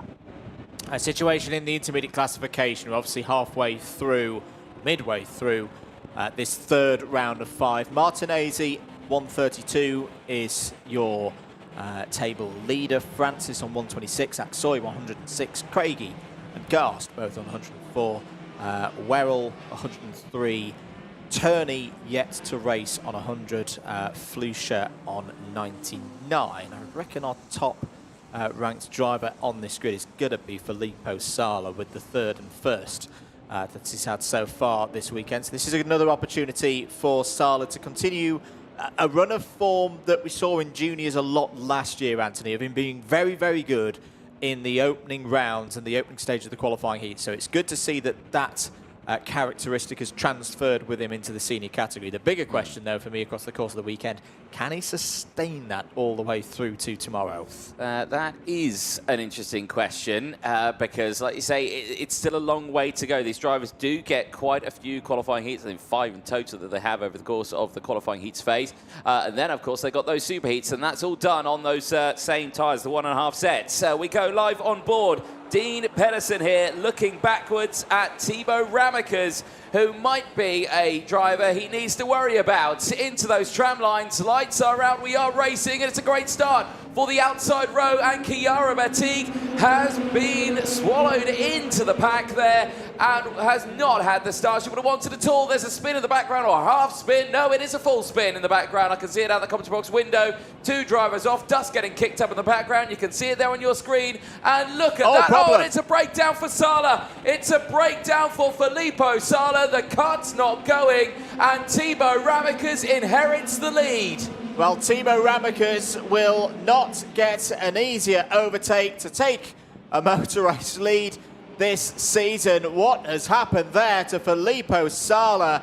The kart just seemed to die coming out of the right-hander. He's had his one attempt to get restarted. It's not been successful. Sala is out of this race.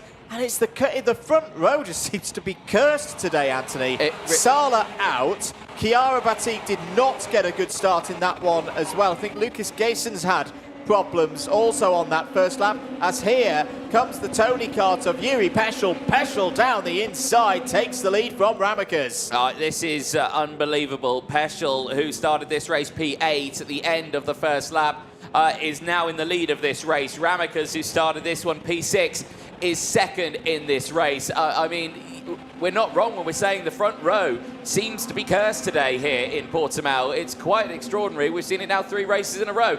Eyes still happening on these battles, because now you're seeing the likes of Oliver Kinmark getting caught out in a moment. Zach Drummond and Louis Cochet are having a good little scrap, and Zach Drummond also is having a really good race in this one. The Fusion Motorsport driver is in P5, 11 places gained, right behind Leo Nilsson, who himself is having a brilliant race, 10 places gained. Yeah, this is one of those races where those starting in the midfield can sense an opportunity now to pull themselves back up the order. Leo Nilsson was hanging around the top 25 in the intermediate classification overnight, so it is within the cut-off at the moment. Of course, it's top 36 who go through to the final on Saturday afternoon, but you want to be as high up that order as possible. Here is a little look from Zach Drummond there. Proudly Scottish driver, of course, wearing the cross of St Andrew on the top of his helmet. Louis Cochet is currently the fastest driver out there on a 57.092. I can see the bright red helmets of the Victory Lane driver running around in 8th place as things stand. Peschel starting to edge away now from Ramekers. That's going to give Nielsen the opportunity to go down the inside. That got a little bit close on the entry to turn 13, but Nielsen through, and that's another position gained. Yeah, Drummond able to capitalise on that as well. The same as Jensen Burnett. They both got through past the likes of Ramekers. So Ramekers actually lost out on a fair few places there.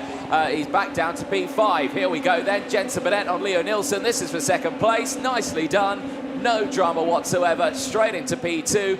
This is all allowing Peschel to break away, though. This is the battle for second place you're watching on your screen, because there goes Peschel in the lead, clear now by nearly a full second from the rest of the field. Chiara Batig, though, has found her rhythm once more. She is there in P10 and has now set the fastest lap of the race. Drummond looks to the inside to defend from Ramekers, as now it's all kicking off in front as Nilsson's back in front of Burnett, and once again P2 changes hands as Drummond sends it down the inside of Jensen Burnett, but cannot find his way through. That was a risky move at certainly one of the fastest parts of the circuit. Yeah, that could have been near disaster for Drummond, who's had another look. As off the road there, is that one of the victory lanes? Is that Chiara Batig off the road in the 288? I think it was, so it really isn't going the way of the Swiss driver. We are halfway through this race. We're on lap number 5. Peschel is disappearing and gone. Obviously, his record over the last 12 months has been very, very good. Had a top 6 finish in the final standings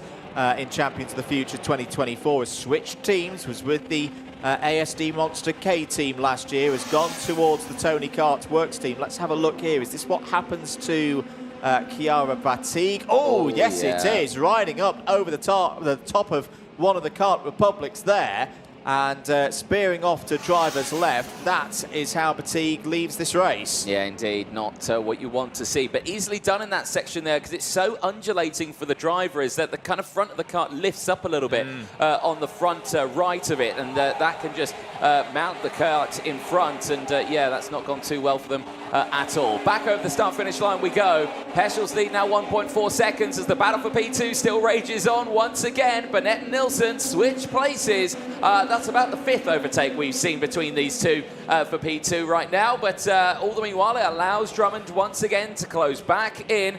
Now it's a little calmer now here as well, as he's pushing his way through. Roland Cooklane back on the charge here. I think he may have been the driver who was gone off the track with him. Now he's running with the Liquid Moly team, but I think he's running on a Kart Republic, so that's why I think it might have been him at the start of that race, but he's still having a good race in this one. Eyes on these fights, and now you're starting to see a defensive line from Leo Nielsen here. Drummond is on the attack. Is indeed. There's a bit of a gap for these drivers to play with behind. Kinmark in P5 has gained 7 places so far in this race. It's a good race for the Swedes, 2 of them in the top 5 right now. There's your live scores in the bottom right-hand side of your corner. Martinez and Francis would retain their positions in the intermediate classification. Cachet would be up to 3rd, Burnett up to 4th, both of them on 118 points. Of course, when we get into that situation, the tiebreaker is we go back to time qualifying and the qualifying classification yesterday. So Cachet taking that one from Burnett at the moment. Aksoy and Craigie still in the top 6. There's one driver there that I think is going to be fond of the fact that there's a bit of back and forth and a lesser line of consistency in terms of the results, and that's going to be Joe Turney, who's up in the next race as Drummond goes down the inside of Nielsen for P3. Whilst everyone's taking points off one another in these other heats, it's making the position of strength for the IC leader overnight arguably even stronger. But then again, we've got to see him start from a front row in the next senior race, and that's not gone too well for those in the last few races. Yeah, indeed, and knock on wood of all of that. But yeah, we do like a conspiracy theory in the commentary box, so we're certainly delivering one. Right, we're getting to the tail end of this race. We are lap 8 of 10 right now. Louis Cochet now setting the fastest lap of the race. The driver who we were thinking might have excelled quite well in this one. He did take a win yesterday and a P5, finding himself recovering through this field after that terrible start for the inside row, of course. He got swamped by the pack also, and he's recovering back. He's currently in P7 right now, and that's not far behind this battle that we've got on our screen. They are very closely knit. Because my timing screen can't tell the difference between 2nd all the way down to P14 right now. That's how long that train is. Yes, indeed. So, a couple of laps to go in this one. Peschel leads by 1.6 from Burnett, and then this battle on your screen's just going through turn number 2 now. Drummond and Nielsen. Nielsen coming back strong again in the final couple of laps here. Kinmark, what's pace like for Kinmark at the moment at 56.7? So yeah, Kinmark's edging into this this equation, is bringing the likes of Pedersen, Cachet, Ramakas and Lev Krutilov. Krutilov's had a good race for Energy Course, up 9 spots to P9.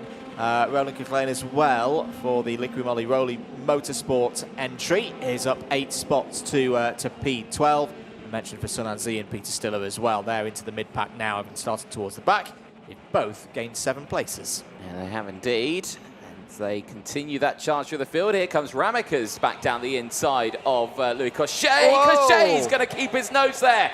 And Ramakas goes off the circuit at turn 16, rejoins at 17, all now with dusty tyres and tumbles down the order onto the final lap of this race. Big dramatic moment. I hope the tyres are okay after that, because there's a lot of stones and gravel out in that part of Portimao. Let's have a look at it again. He's going to go out so mega wide here. This is going to be a close-up look of Thibaut Ramakas as he returns back to the circuit. You see all those stones there. Yeah. Very, very easy to damage the tyres when you're running out in that stuff. Final lap board has been shown. Anthony, checkered flag being prepared. And what a drive this has been. This has been proper Yuri Peschel. We saw this in flashes in 2024. He's made this move to the Tony Kart team, who've had a bit of a troublesome season so far.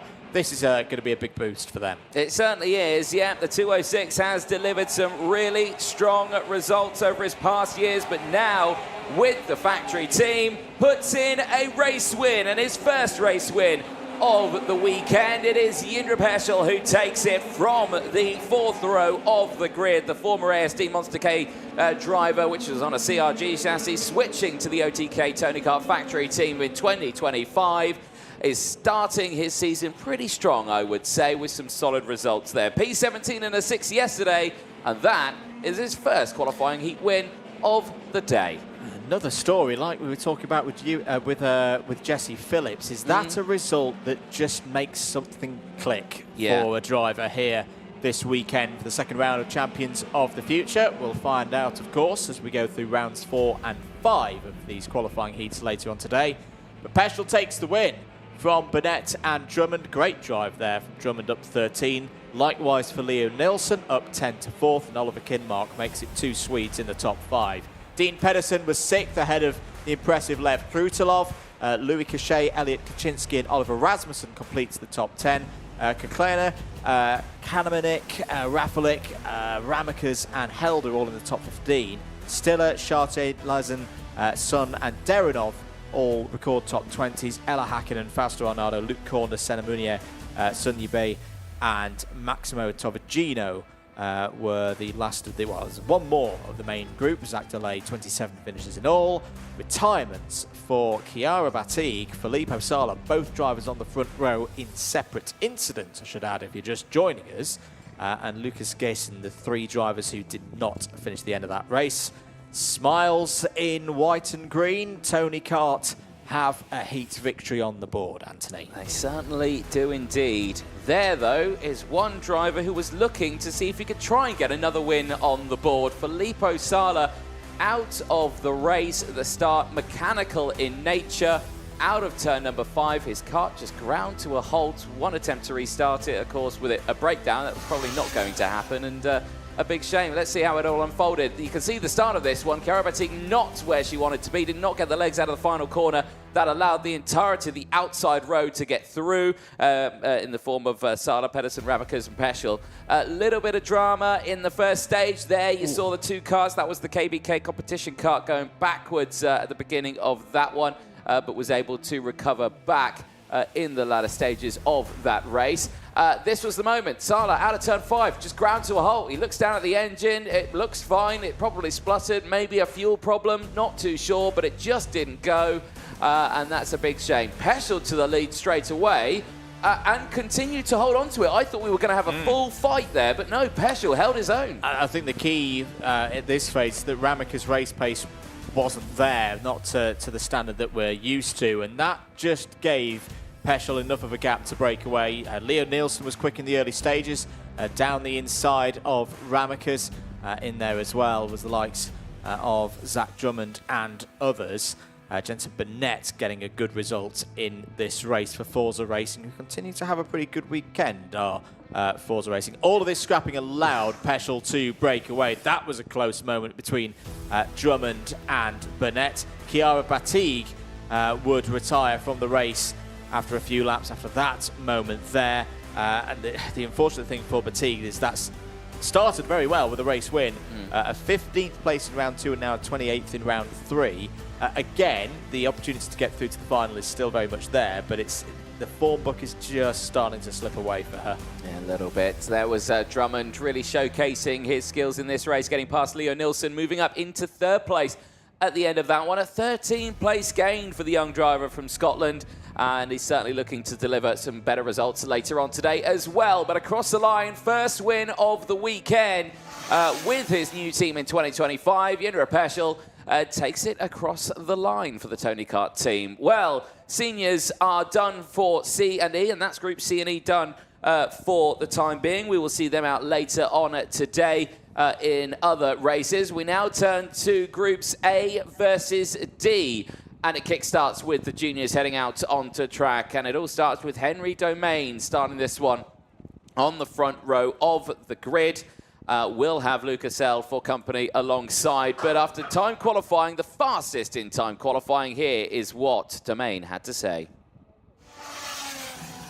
End of Group 1 qualifying for the junior category here at Portimao. Henry Domain, P1 after what looked like quite a frantic practice session qualifying there.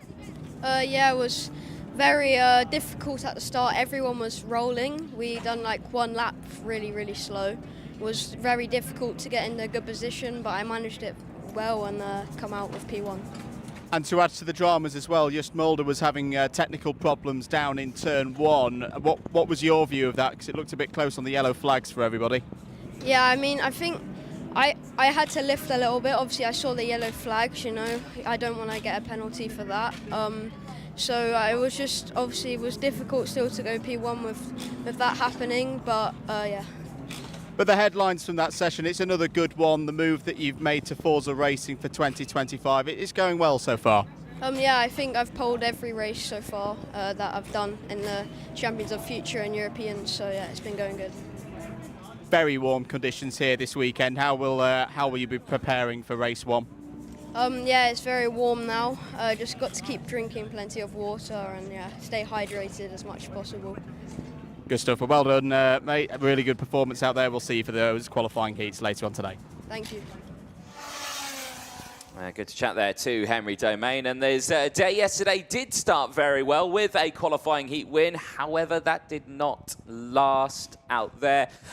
He did suffer a DNF, not only on track from the lead, but with a fellow teammate as well. Iskander Zulfikari just getting tangled up with him. Yes, not the best of moments. No. I don't think we want to dwell too much on that. No. We want to focus on The opportunity ahead of Domain here, which, like we saw with Zulfikari earlier on, is an opportunity to get back into the big points. The green light is going to be illuminating in a few moments' time. That will indicate to the drivers that they are set to go for their formation lap. 30 drivers out on the circuit in a few moments for their third qualifying heat. This race will also bring to an end that full third round of heats for OK Junior, so it'll be interesting to see who's moved up and down the intermediate classification by the end of this race. It certainly will be, because it's currently William Kalisha who leads that with 135 points ahead of Will Green's 132. But that may change at the end of this one as the engines fire up, drivers make their way out onto the circuit. Let's take you through that full starting lineup then of the 30 runners that will be in the OK Junior qualifying heat A versus D. Henry Domain, a win and a DNF yesterday puts him on the front row of the grid for this one. Lucas Sell, a second and also a DNF yesterday. Again, that curse of the front row is plaguing our field here. Eli Christian, the current championship leader, starts on the second row of the grid. We'll have race 1 winner from yesterday. Manuel Miguez of Spain starting alongside. Turner Brown and Mark Pilapenko go from row number 3. Devin Walls and Jean-Matteo Rousseau go from row 4. They'll have Ronan Nagy and Mats van Rooyen. On row 5, they will have Evan Purcell and Julian Fresnelli on row 6. Gustavo Marquez de Silva and Casper Reipold round out row number 7. Marcel Szabo and Sebastian Eskandari start on row number 8. Alfonso Lopez and Alex Malota need to get big results here from row number 9. Amir Sabarov and Asher Oxteen complete the top 20 for the start of this heat.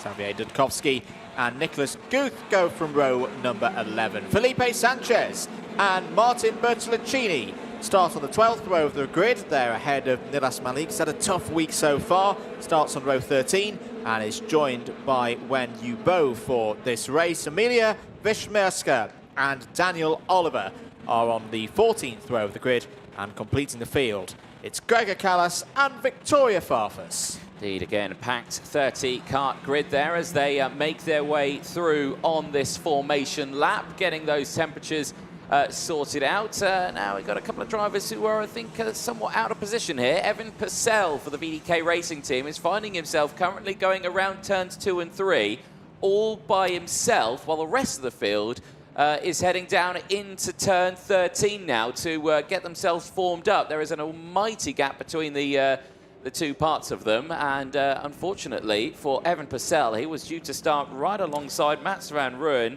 around on the 6th row of the grid, so he will not be starting there, which means there will be a gap. Drivers making their way then past that red line, no overtaking beyond this point. They have to be in 2x2 rolling start formation to start their race. It will be Henry Domain and Lucas Sell on the front row of the grid. The revolutions raise, they enter the tram lines. We are racing down in towards turn number 1, and it is a good start for the inside row this time around. Domain, Christian and Brown get the whole shot in towards turn number 1. Right round the outside though goes Eli Christian, the Canadian, and this is a really good start there for them as they head down in towards turn number 2 and 3, but he's not able to get that overtake done. No, it's been a good start for those at the front of the field. Domain leads down into the heavy braking zone of turn number 8. Just takes a slight defensive line there to ward off any attack from Eli Christian. Oh dear, That's not gone many too well. carts off towards the back of the field. You've got Eskandari in there, Ochstein, Sanchez and Bertolacini are all going to be out of contention. Some of them, of course, may get back into the race. This is their single restart attempt that they're allowed to do. That's one of them definitely going. One of them got going, but are a long way off the back of the field. Back at the front of the order, Domain leads at the end of lap number 1, but here comes Chrisen, here comes the championship leader. There's the power of the toe here today at Portimao. Through and by Domain by the time they even get to turn 2. Yep, Turner Brown getting through as well. He's gone up into second place, and again, it's showcasing that the rows behind really benefiting here, as there's been some more drama out on circuit by the looks of it. That is the 29. Well, that's Sebastian Eskandari. He was one of the drivers who was involved in that initial incident. He actually got restarted, and then I think it stopped again out on track, so that's a big shame for him. Maybe a little bit too much damage on board that machine. Chrisen then leads the way. Current championship leader is pushing through pretty nicely as Victoria Farfus is on the charge in this race. The young Brazilian female is up 13 places right now from 30th into 17th, and we'll keep a close eye on that progression as it goes through. But eyes will focus on this lead fight as they head into the final corner now. Big speed they carry around that final corner, and again, I was talking about tyre temperatures earlier on, how they hit really high temperatures. They do the same in towards that final corner as well. Big lunge from Brown down the inside. It's America who leads the way. Yeah, Turner Brown, I think, had a bit of an assist there from Henry Domain down into turn 2. Chrisen also very tight to the limits of the tarmac and the curbs through the final, on the approach to the final corner. Marcel Szabo, fastest lap. 58.938. So what can Turner Brown do here? Noted that Turner Brown was looking pretty useful this morning during warm-up, so has dialed into the slight change in conditions here today very nicely indeed for Ricky Flynn Motorsports, who of course have a rich history within the OK Junior category.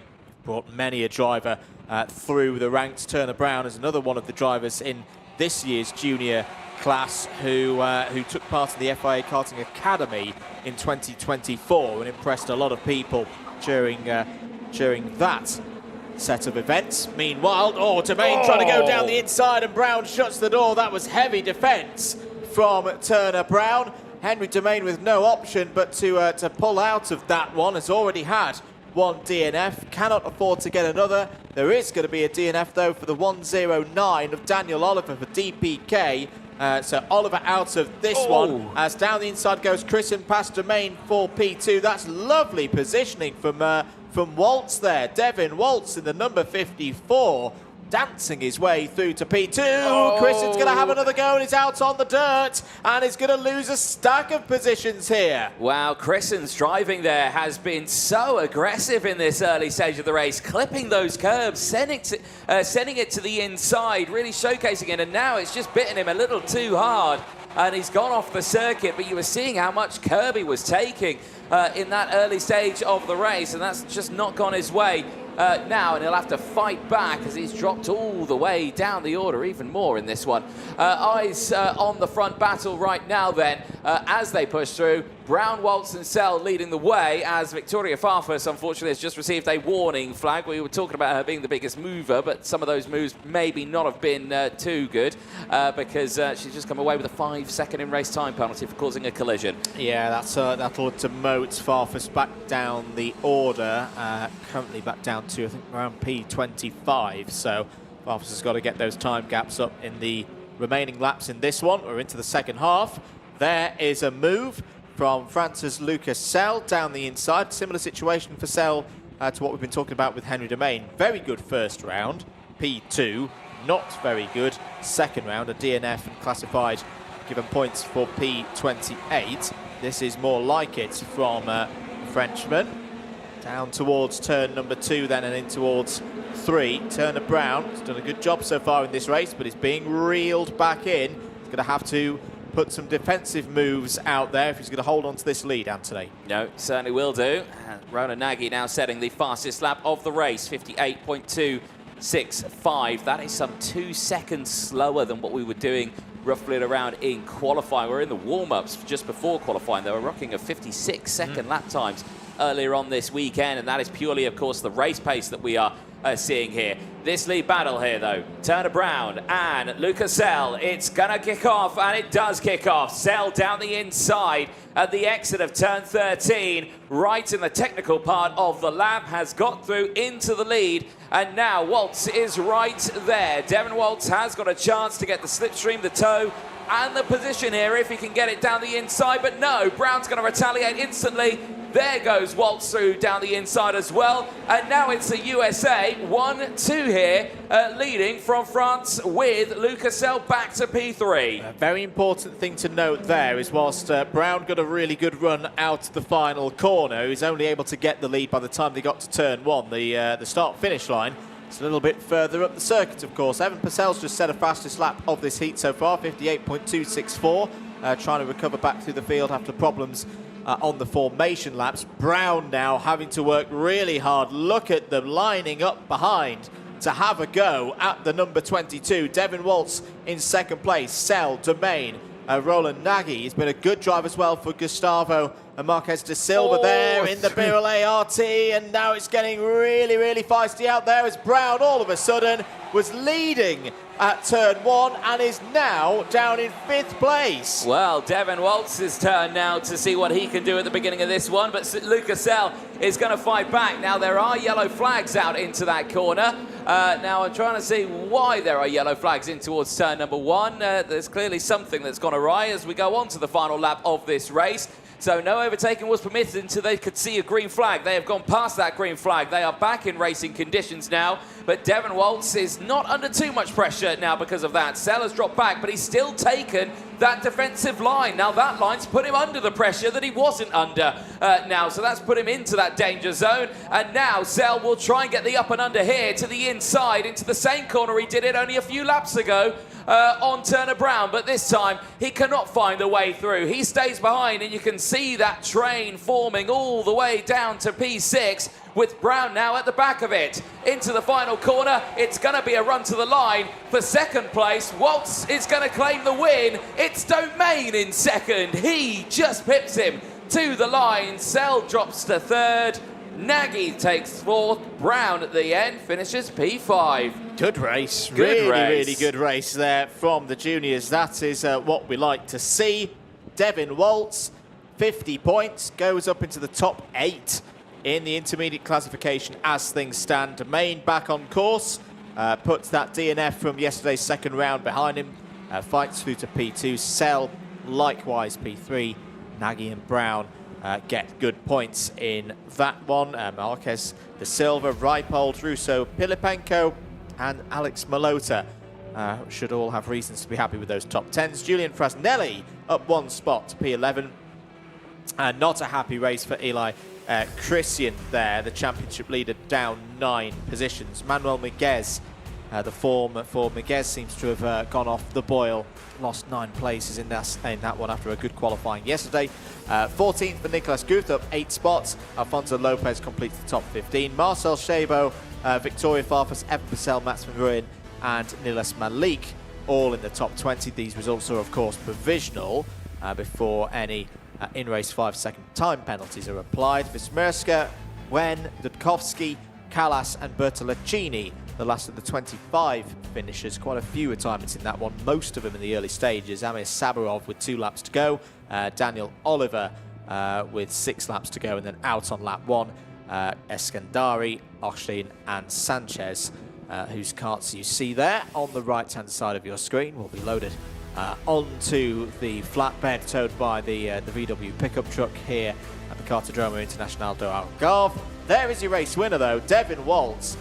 Very calm under pressure there, Anthony, and well, we feared that he'd made a little bit of a tactical error out of turn number 8 and 9, but no, that was a very, very strong run from the American. Certainly was, and certainly a strong start for that inside road. Domain not getting the run all the way to turn number 1, because you can see just to the inside here, right round the outside, Christian trying to get that move done. And I've got to say, I used the word aggressive earlier on. I think it was the wrong word, but determined I think is a better word to use, because again, he was just going for these moves down the inside, left, right and centre, and just clipping those curbs. I'm sure we'll see them. There was the first few retirements there, Sanchez, Osteen, Eskandari. Eskandari did manage to get restarted. There was 1 or 2 that tried, but later that kart would stop. This was the first change here for Christian. Down the inside at turn number 1. That one was solid. That was a nice move there. Domain dropping to 3rd, just having the power there to just push it forward and all the way to the end. Then it started, I think, the frustration kicking in. The lap after lap, overtakes like this. Oh, that was so brave there at the fastest part of the circuit under braking. There was Daniel Oliver out of the race. But this is going to be, this was the stage where it started to be a little bit interesting. There you can see Christian hitting the curb. That is where it started to go a little bit backwards for him. You can see him going through. That unsettled him. It allowed the field to get through the inside. Now watch him into the next section here, because this is where it goes a little wrong for him. Looks to the inside, clips the rear bumper, goes wide round the bottom end of the circuit, in through around turn 11 and 12. And then from here, it just went backwards for him. Not the start he would have wanted. But again, recovered back pretty nicely though, and put his way up inside, just outside the top 10 and around P12. Sell was on the charge though here, Andrew, fighting pretty harsh at the front here. Yeah, no, good stuff from Lucas Sell, the French driver, moving forward, knowing, similar to what we've been talking about with Henry Romain and Iskender Sulfikari and others earlier on today, needed a good result in this one just to get the momentum back. Turner Brown back down the inside, retook the race lead. Devin Waltz there, just very clever positioning of his karts throughout the course of that race, as out went Amir Sabarov with 2 laps to go. That looks like a bit of a mechanical seizure into the grass there for the number 74. Meanwhile, back at the front of the order, Waltz down the inside, took the race lead. This is where Turner Brown could do absolutely nothing. Look at all of them fly through there in one corner. Brown going from 1st to 5th corner, had a 5th place, had a little bit of a go on the 43 in the next one, but that would be it. Waltz wins it. Domain 2nd on the line there by 1/4 of a tenth ahead of Sell, Nagy and Brown, complete the top 5.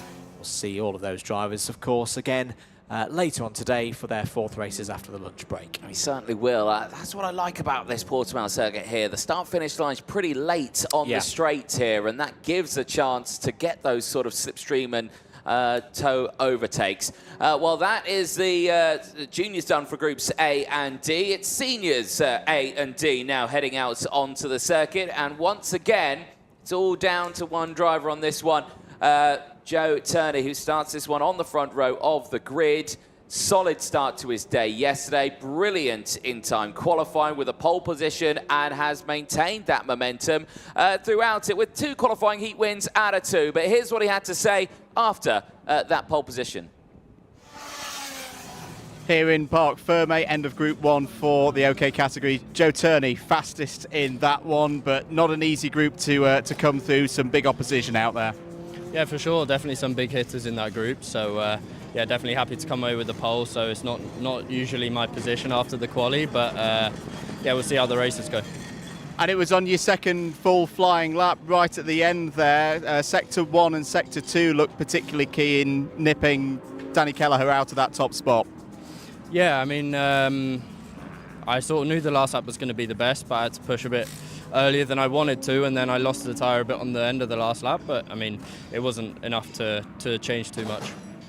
And you're finding through the practices that you've had so far this weekend and that qualifying session that the kart's running to your liking, nice and consistent? Yeah, for sure. Like, I mean, as I said, like, I'm never normally this quick in the quali and the free practice, so yeah, we're definitely got a good package, and it should be good in the race. Moving on to the races this afternoon, it's start of a very busy run of qualifying heats, but you've got a good record round here. Thinking back to 2022, you had some good results. Yeah, I obviously won the European here and then 2nd in the World Champ here, but yeah, we'll try and take this one home as well. Good stuff. Thanks for your time, Joe. We'll see you later in the weekend. Appreciate it. Thank you. A good chat there with Joe Turney, starting this one on the front row of the grid, and once again choosing to switch sides of that grid. The current Republic driver switching with his fellow teammate for this one, Daniel Kelleher, who has put him to the inside going into row number 1. There is Daniel Kelleher at the front of this grid, the Irishman who has delivered some solid results so far this weekend with a P2 and a P4. So far in these qualifying heats. Now we'll have Christian Costoya starting right behind.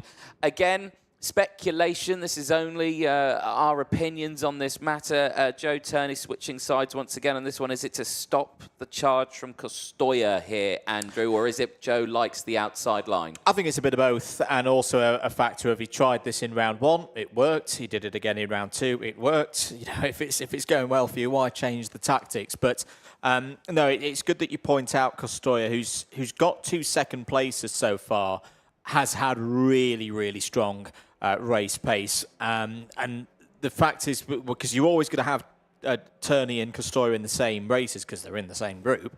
Costoya's races so far have been typified by a little bit of a slower start, not his fault. Drops to around 5th or 6th place and then fights his way back. So whether it is a tactical choice, we don't know, but we can see the results of how those starts have been affecting Costoya so far. He's got to try and do something different, you feel, to limit the losses in the early stages, because if he can stay there in, say, the top 3 and Turney's out front, I think he's got a chance here, Costoya, of racing back through and taking a victory. Yeah, indeed. And there's no point asking Turney either, because he'll give you that very straight answer. Oh, I don't know, I like it. Just works. Yeah, it just works, yeah. So he knows a lot more than he likes to tell us. But no, there we go. There you saw very briefly a look at Markus Šilkūnas. Really impressed with Markus Šilkūnas. Great qualifying for him and pushing his way through. The Lithuanian really delivering some strong results this weekend. P5 and a P6. Markus Šilkūnas continues to be on an upward trajectory from what we saw at the end of 2024. Had a very strong second half of the season in OK. Green light illuminates, which means it's time for the start of the formation laps. This is groups A and D going out for their 3rd heats. Let's take you through the grid. Joe Turney starts on pole position, has switched sides, will be on driver's left for the start of this one, still alongside Daniel Kelleher, his teammate on that front row. Christian Costoya will be on driver's right, the inside of row number 2, and is joined by Markus Šilkūnas. Jacob Mikulev and Tomas Pradir start on row number 3. Vladimir Ivanikov and Victor Gustafsson go from row number 4. Bit of a quiet weekend so far for the Swede. Row 5, Aston Sharp and Clovis Nugred. Davide Bataro and Maria Neto go from row 6. Neto looking for a good set of performances here on her home soil. Roman Kamiab and Vegard Clementson, they go from row number 7. Zach Green had a tough day yesterday, needs to recover from row number 8. Is joined by Bo Loet. Row number 9 will only see one kart out there. Kari Fairhand will not be joined by Scott Marsh. An incident yesterday for Marsh, seeing him come away with a little bit of an injury, will not see him out today in racing.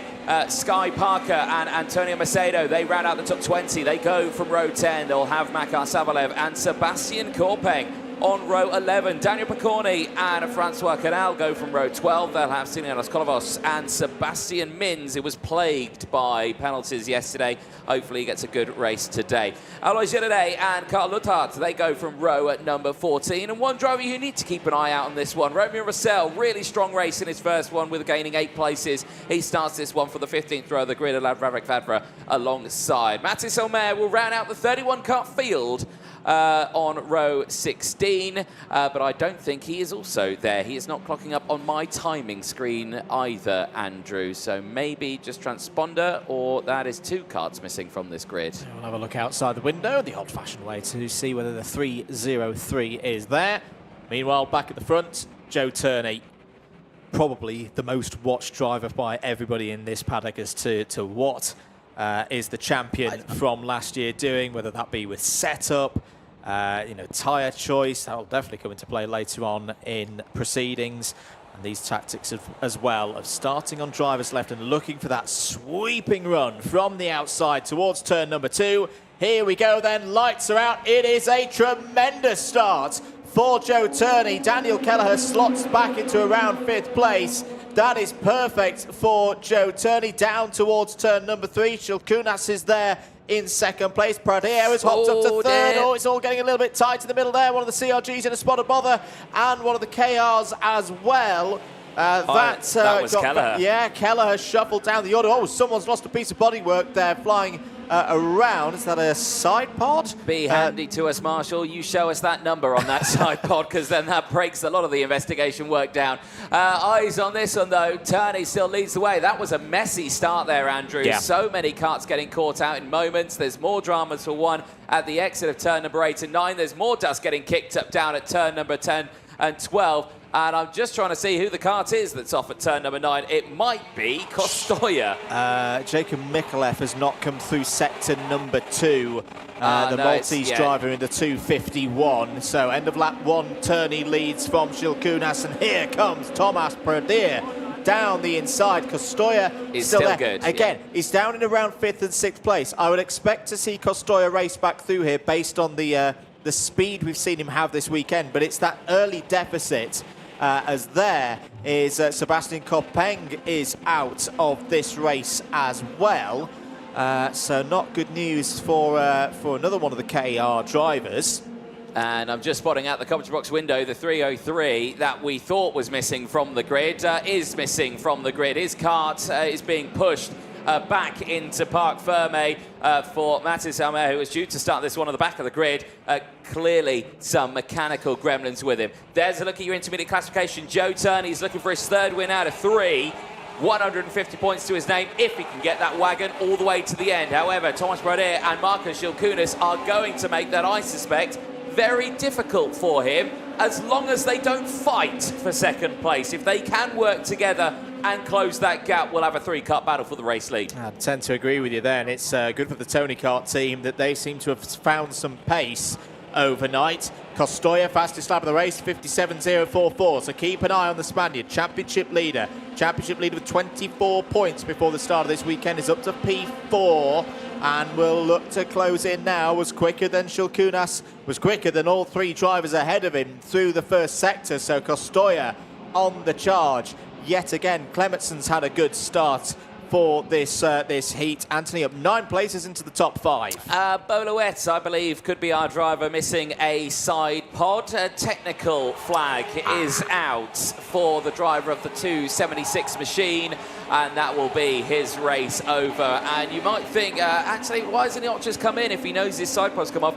But you'll be amazed, the peripheral vision of a driver is not that great in karting. Yes, okay, they can move their shoulders, but downwards is not one, and those side pods are pretty low, so it can be very easily missed. Lap 4 of 10 we're on now. Aston Sharp with the fastest lap of the race, but I'm continuing to keep an eye on the gap between Kostoya and Shilkunas, because that gap continuously is coming down. There he is, just coming through the shot. He has dropped the back of Clementson. He's left Clementson behind, and is closing in on these 3 here. Turney, though, is being reeled in by Pradere. Pradere has just been eking away at that gap, and now Shilkunas has followed.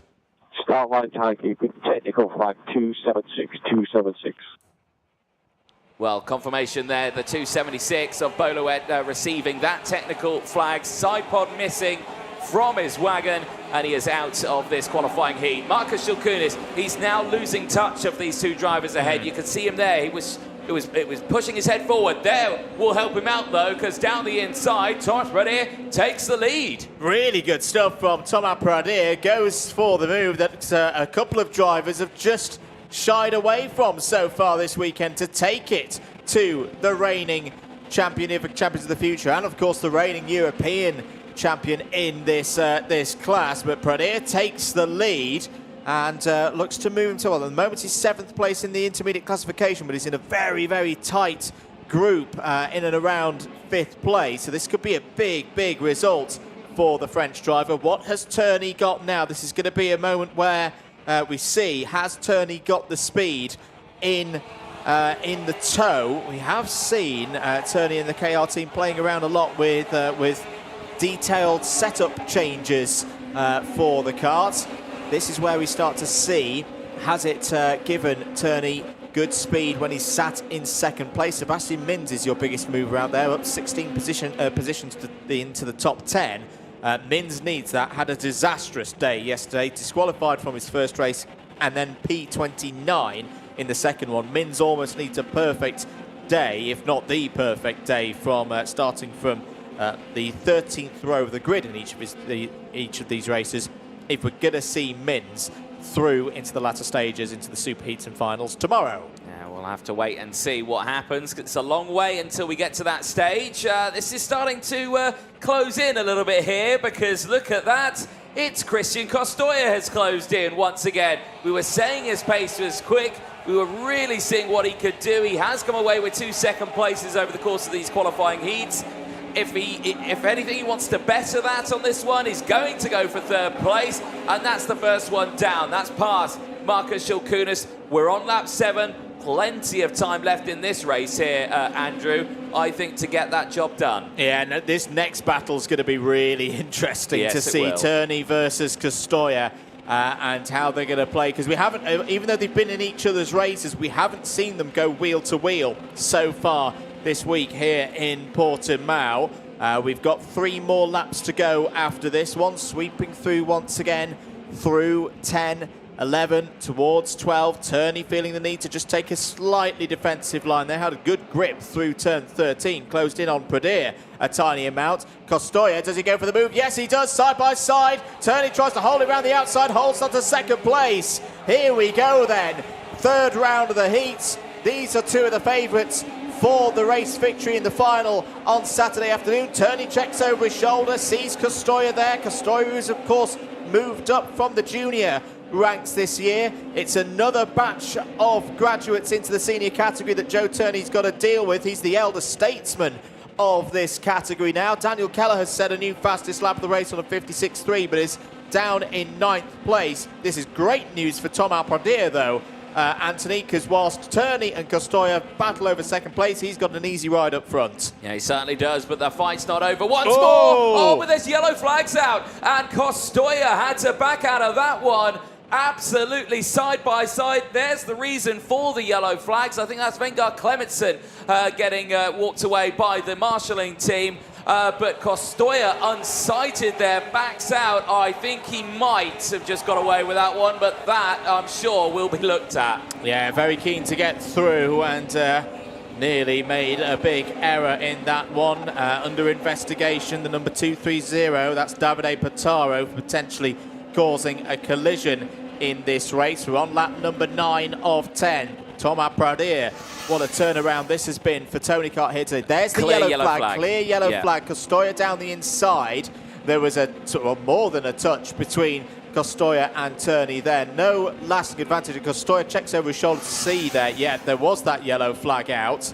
So no lasting advantage from the attempt on that overtake. We go again with just over a lap to go. Aston Sharp coming through there. Another one of the proud Scottish drivers. Aston Sharp on the CL machine there through to P4. Yeah, indeed, pushing his way through nicely. And now, once again, as we're nearing the end of this race, last lap board will be out, and now Costoya is under investigation for causing a collision. That will go to the stewards. If you see an investigation flag, that is, you receive that piece of paper and you head to the steward's office. But that is going to be one for them to call. Race isn't over yet, though. Costoya still has a chance here if he wants to get past Turney, but Turney showcasing his years of experience, not only racing in Europe, but also in the USA. You were talking about him earlier on, where, eyes in the paddock will be looking at Joe Turney. I think eyes around the world are looking at him to see how he deals with pressure from drivers in front and from behind in these early stages. He goes a little defensive there in towards turn 13 and 14. Just to cover that inside line up the tight hill, but now that's compromised his exit here, and now Costoya might find a gap down the inside into turn 17 as the two go wheel banging there. And who's going to cross in second place? It will be Turney, but he does so, I think, off the track there. And he will say that Costoya was on the inside. Sharp manages to get P3. Costoya drops to 4th. Chilkunas rounds out the top 5, and that is what we're talking about. That's a championship fight at stake there. So we asked the question before this heat, Anthony, is Joe Turney particularly thinking about Christian Costoya and the threats that he's posing this weekend? He said no. I think we know the answer now. At the end of those 10 laps, Thomas Pradere, another win for TK. That is a tremendous result and fantastic work by the Italian-based squad to really turn their fortunes around. That's 2 wins in the seniors in this round of qualifying heats. Pradere, P1, Turney, P2. Aston Sharp, I think, will be pretty happy with that result, but he's got another position there. Costoya 4th over the line. Chilkunas completes the top 5. Nugared, P6. Bataro, 7th. Been in a bit of bother in that race. Kelleher, Mins and Ivanikov complete the top 10. Another strong result for Maria Neto, P11. Zach Green, P12. Antonio Macedo, Romeo Rossell up 15 spots to 14th. The top 15 completed by Jakub Mikulev. Kamyab, Girardet, Furhand, Lutard and Savalev all in the top 20. Kolovos, Cadal, Picorni, Sky Parker and Radek Vavra, the last of the 25 finishes in that heat. Quite a few retirements and a couple of non-starts in that one as well. Clementson, Loet, Gustafsson and Kopeng didn't see the checkered flag. Ometa and Marsh didn't even see the start. Congratulations to that man there, Thomas Pradere, who I feel a little sorry for in that race. We didn't talk much about him in the lead of that. He did a great job. He did a great job. He got to the front, he drove away, and showcasing that it's very possibly done from the outside of the 3rd row of the grid. Well, Joe Turney then managing to get the lightning start he wanted at the beginning of that one. He brought alongside Marcus Chilkunas. He brought the man who actually won the race along. You can see Thomas Pradere already up into 3rd place. You have the chopping and changing there. 2 of the CRGs getting a bit tangled up right at the beginning of that one. Victor Gustafsson dealing with Clovis Nugared. Later, you would see Boloet's side pod get pinged off at the exit of turn at number 5, which is this one here. You can see him just going wheel to wheel there, and then blink and you miss it. There it goes, getting bashed and bumped out the way and into the safety, into the hands of the marshals. This was the lead change. Thomas Pradere in towards turn at number 2 and 3. And just again, nicely timed move. And that kick-started a chain reaction that brought Christian Costoya into the clutches of Joe Turney. And a really interesting battle ensued. This was the moment between Costoya and Turney. That was the first one through turn number 16. Turney able to hold it round the outside. There's another look at the angle, right on the edge of that curb. This was round 2. This was Costoya nearly overtaking under yellow flag, and a bit of contact as well. Really impressed with Aston Sharp again.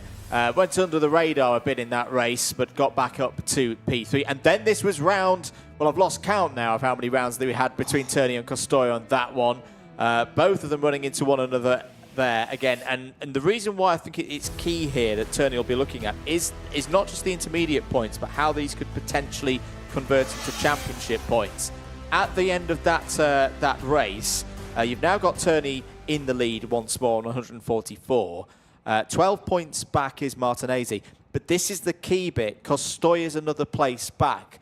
If that 6-point gap stays in there between Martinezzi and Costoya, that will convert into championship points by the end of today. It certainly will. Well, what an exciting race we have seen just there. Plenty more to go, but we're going to take a short ad break. Do not go anywhere. We will see you for Groups B versus E very soon.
Welcome back, ladies and gentlemen. If you are just joining us, you are watching live coverage of round 2 of the Champions of the Future live here from the Cartódromo Internacional do Algarve in Portugal. Qualifying heat B versus E for the OK Juniors is coming up next, as we have just come off the back end of what was a very exciting previous senior race, Andrew. But the talk of the town now is tyres. It's getting to that latter stage of the weekend now for some of these groups, and for some of these drivers it's their last attempts to really push through the back of the grid. But we'll talk about those tyres a little bit later on. There, William Kalesia, though, on the front row of the grid, again, is looking to continue what has been a relatively decent start to his weekend. Yeah, it has been, and another of the Australians performing very, very well here. They've got a strong crop of drivers coming through motorsports, of course, with one of their heroes at the very top of the sports right now doing pretty well. Groups A and D, this is the start of the 4th round of heats, so you're absolutely right, Anthony, to point out the situation with tyres, particularly for those in the second half of the field. There's Will Green, Williams Driver Academy supported driver, was signed to that programme towards the back end of 2024. And what an impact he's made here in the OK Junior category in his first year at this level. He's looking to bounce back from the 3rd round of results, but is in a strong position in the intermediate classification, and another good opportunity here from that front row. Certainly so, indeed. He'll be joined by Will Green as well on the front row of the grid, who's not able to continue that winning streak, unfortunately.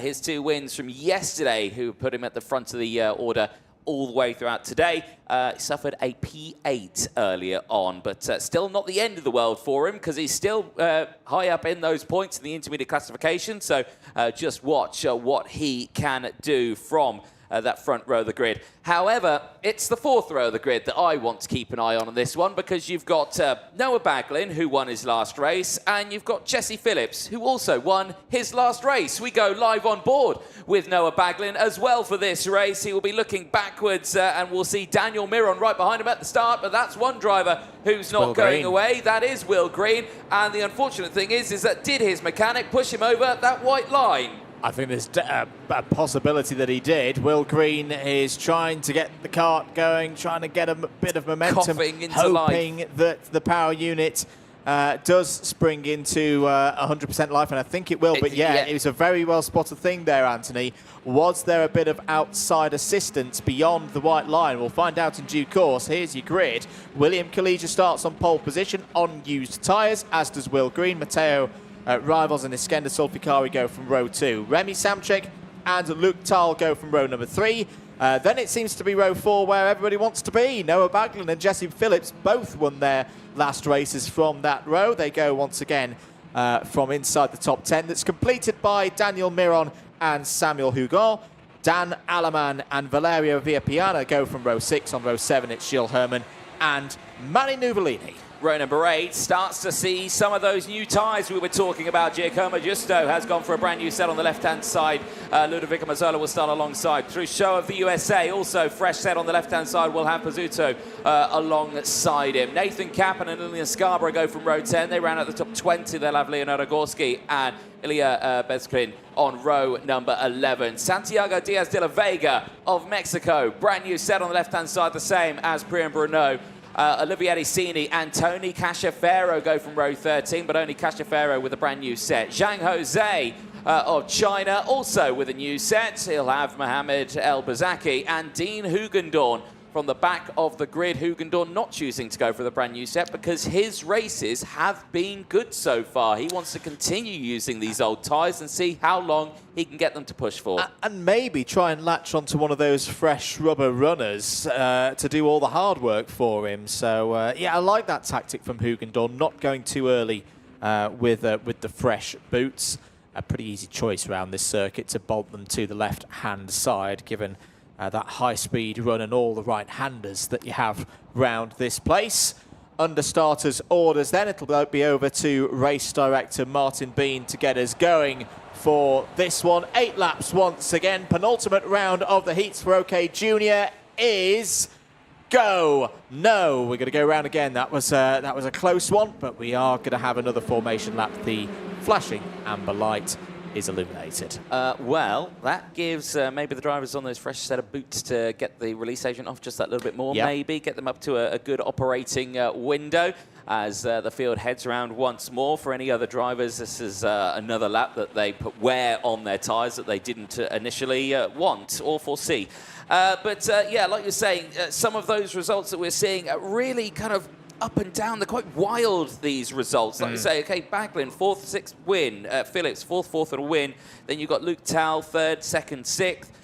Samchek, 9th, 8th and 4th. There's been a lot of moving up and down in these order. The only one that feels relatively solid is William Kalesia with that 2nd win and a 3rd. He's never been outside the top 3. I wonder how much the weather's playing into that with the gusts around the circuit, and whether it's the more experienced drivers, Baglin and Phillips, both in for another year at the OK Junior level, whether they're just a bit more comfortable with dealing with an ever-changing scenario, and of course, as the tyres are getting a bit older as well for those in the first half of the field.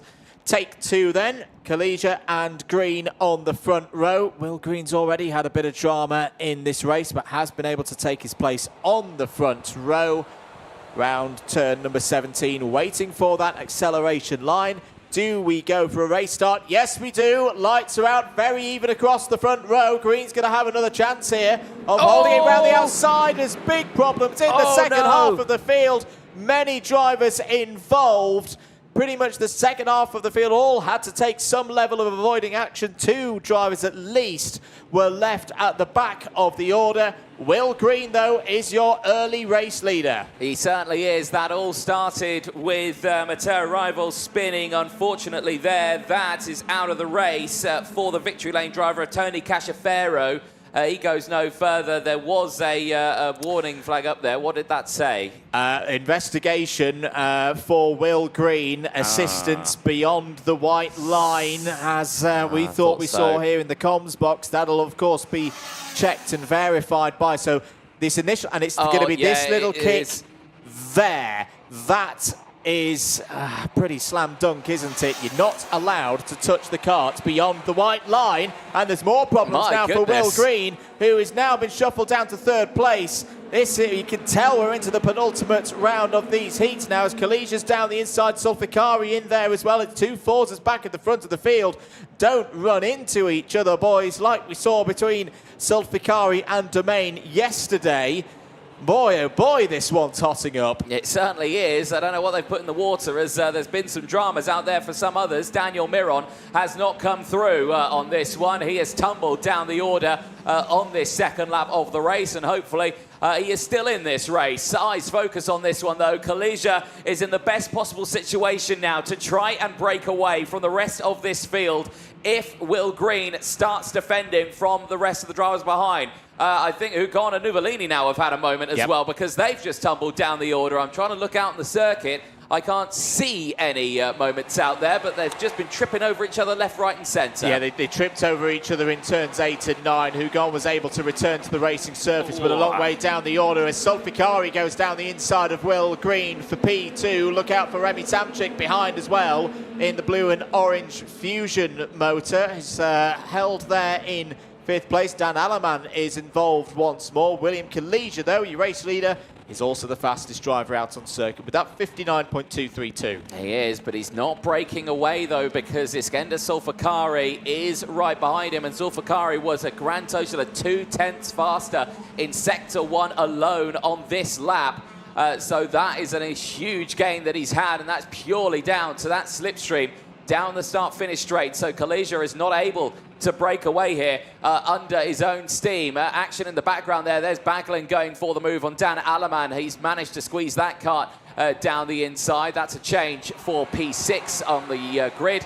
But as they all push through, it's been a good start for the rest of them. I want to talk about 2 drivers here, Dean Hugendorn and Mohamed El Bazaki, both of them not on fresh tyres. However, though, have gained 17 and 14 places apiece. Yeah, this is Dean Hugendorn pulling himself back into contention for a final. Even if he could just pick up some points tomorrow, I highly doubt he's going to be able to score any championship points today off these 5 rounds of heats. But if Hugendorn can put himself in a position to have a go come Saturday for the super heats and the final, that would be a good recovery for the driver who started the weekend 1 point behind championship leader Eli Christian. I get worried, Anthony, when I see two fusions going at it at the front of the field. It was Domain and Sulficari yesterday, and it was around this same stage of the race where they came together at turn number 5.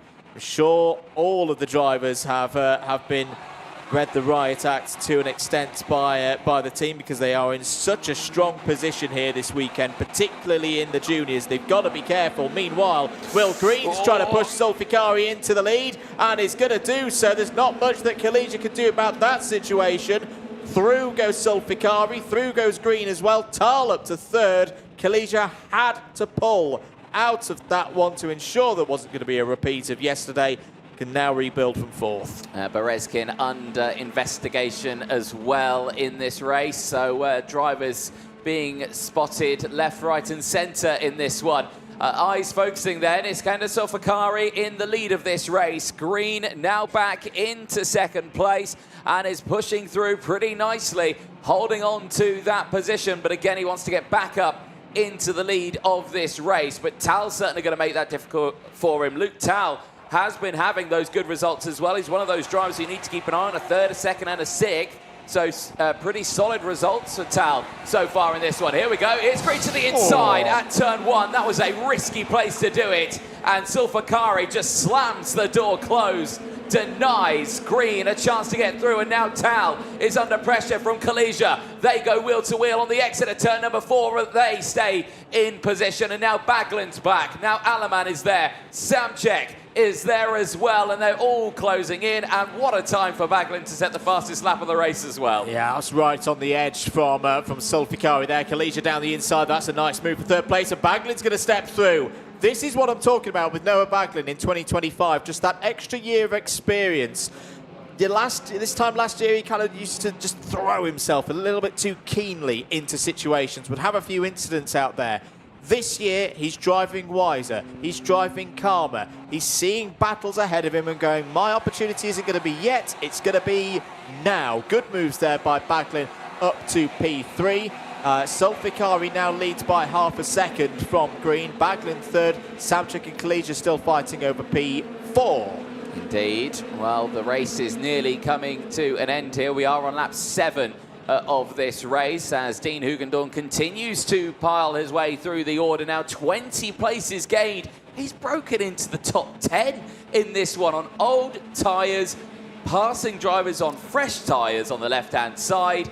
He is in P9 now. That is an incredible achievement, and certainly a driver you're going to need to keep an eye on come Super Heats and Finals Day. And the other good thing for Hugendorn with this is getting practice of, right, where can I overtake around this circuit? Where are my dividends going to be paid across the course of this weekend? Because he's going to need to keep doing it all the way through. He's going to need to do it again in the 5th round, as this is an almighty battle. That this is Hugendorn there in the red, white and green Prema with the Williams logos on the side. Meanwhile, another Williams Driver Academy driver is right at the front here. Green attacking Sulficari, trying to go around the outside into turn 3. That would be a remarkable run from Will Green, but Baglin's still there. Baglin's now back in play. Baglin finishing this race very strongly indeed. Another fastest lap of the race. Yeah, indeed. Now he's latched onto that rear bumper of Will Green in front. So Green's attempt for the race lead has been thwarted now by Baglin, trying to go for 2nd place here.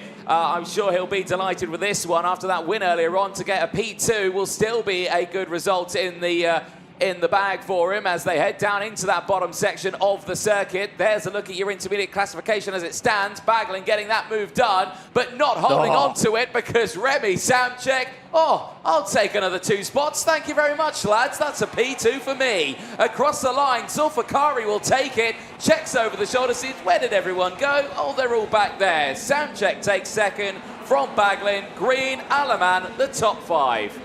Super racing in OK Junior so far this weekend.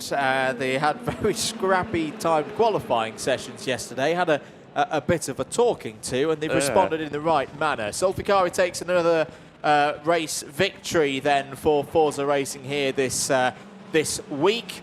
Second for Samczyk, third for Baglin, fourth for Green. That result leaves Green at the head of the intermediate classification. But of course, again, we are midway through a rotation. He does displace Kalesia, who finishes that race P7, just ahead of Kalesia, of course, Alleman and Luke Taal. Dean Hoekendorn, massive drive from the Dutch pilot there, up 21 to P8. Lillian Scarborough, that's a good response after problems earlier on today. P9, Valerio Villapiana completes the top 10. Yep, certainly so. The rest of the field there, Daniel Miron, Zhang Jose, Jesse Phillips in the end of this one after that win earlier on, now dropping down to P13. Mohamed El Bazaki, another one of those drivers, really strong race, 14 places gained to finish in P14 ahead of Manny Nuvolini, Alessandro Truchot and Matteo Rivas. Gilles Herman and Giacomo Giusto from Lilia Berezkin, who was under investigation in that race. Brian Bruno, Ludovico Mazzola, Nathan Cappin, Leonardo Goschi, and Samuel Hugon, who rounds out the 25 finishes in that race. Olivier Ricini and Eniba Pizzuto, I think, got caught out in a last lap incident in that race because they tumbled down the order. Santiago Diaz de la Vega and Tony Cachaferro not making it to the end. And I've got to say, the start of that race, though, Andrew, was the one that really caught me out. Matteo Rivals, well, firstly, this one here, Will Green, that little kick there, put him under investigation. That is an assistance after the white line. This moment here, keep an eye on the Tony kart, the second row of the grid on the inside now. He'll go to the inside curb, he clips that inside curb, it sends the kart round into the oncoming pack of 29 other drivers, which sent them scattering left, right and centre. Amazingly, there was no contact between the other drivers. There was no major damage. The only retirement was Tony Cachaferro, unfortunately, who did spin and unfortunately could not get it restarted. That was incredibly lucky at the start. A full credit to a very talented group of drivers. Accidents happen, it's motorsport, but for everybody to pretty much avoid that was good to see in response. Tony Cachaferro, though, out of that race, did not get the opportunity to use his new tyres to great effect. Meanwhile, back at the front of the field, it was the Fusions coming through again. Kalesia and Sulficari having a good start. Will Green keeping himself to the fore of the field throughout that one. Keep an eye on Noah Baglin through these highlights there in the red suit. Coming through the order in kart number 8, 8th of course in the championship last year.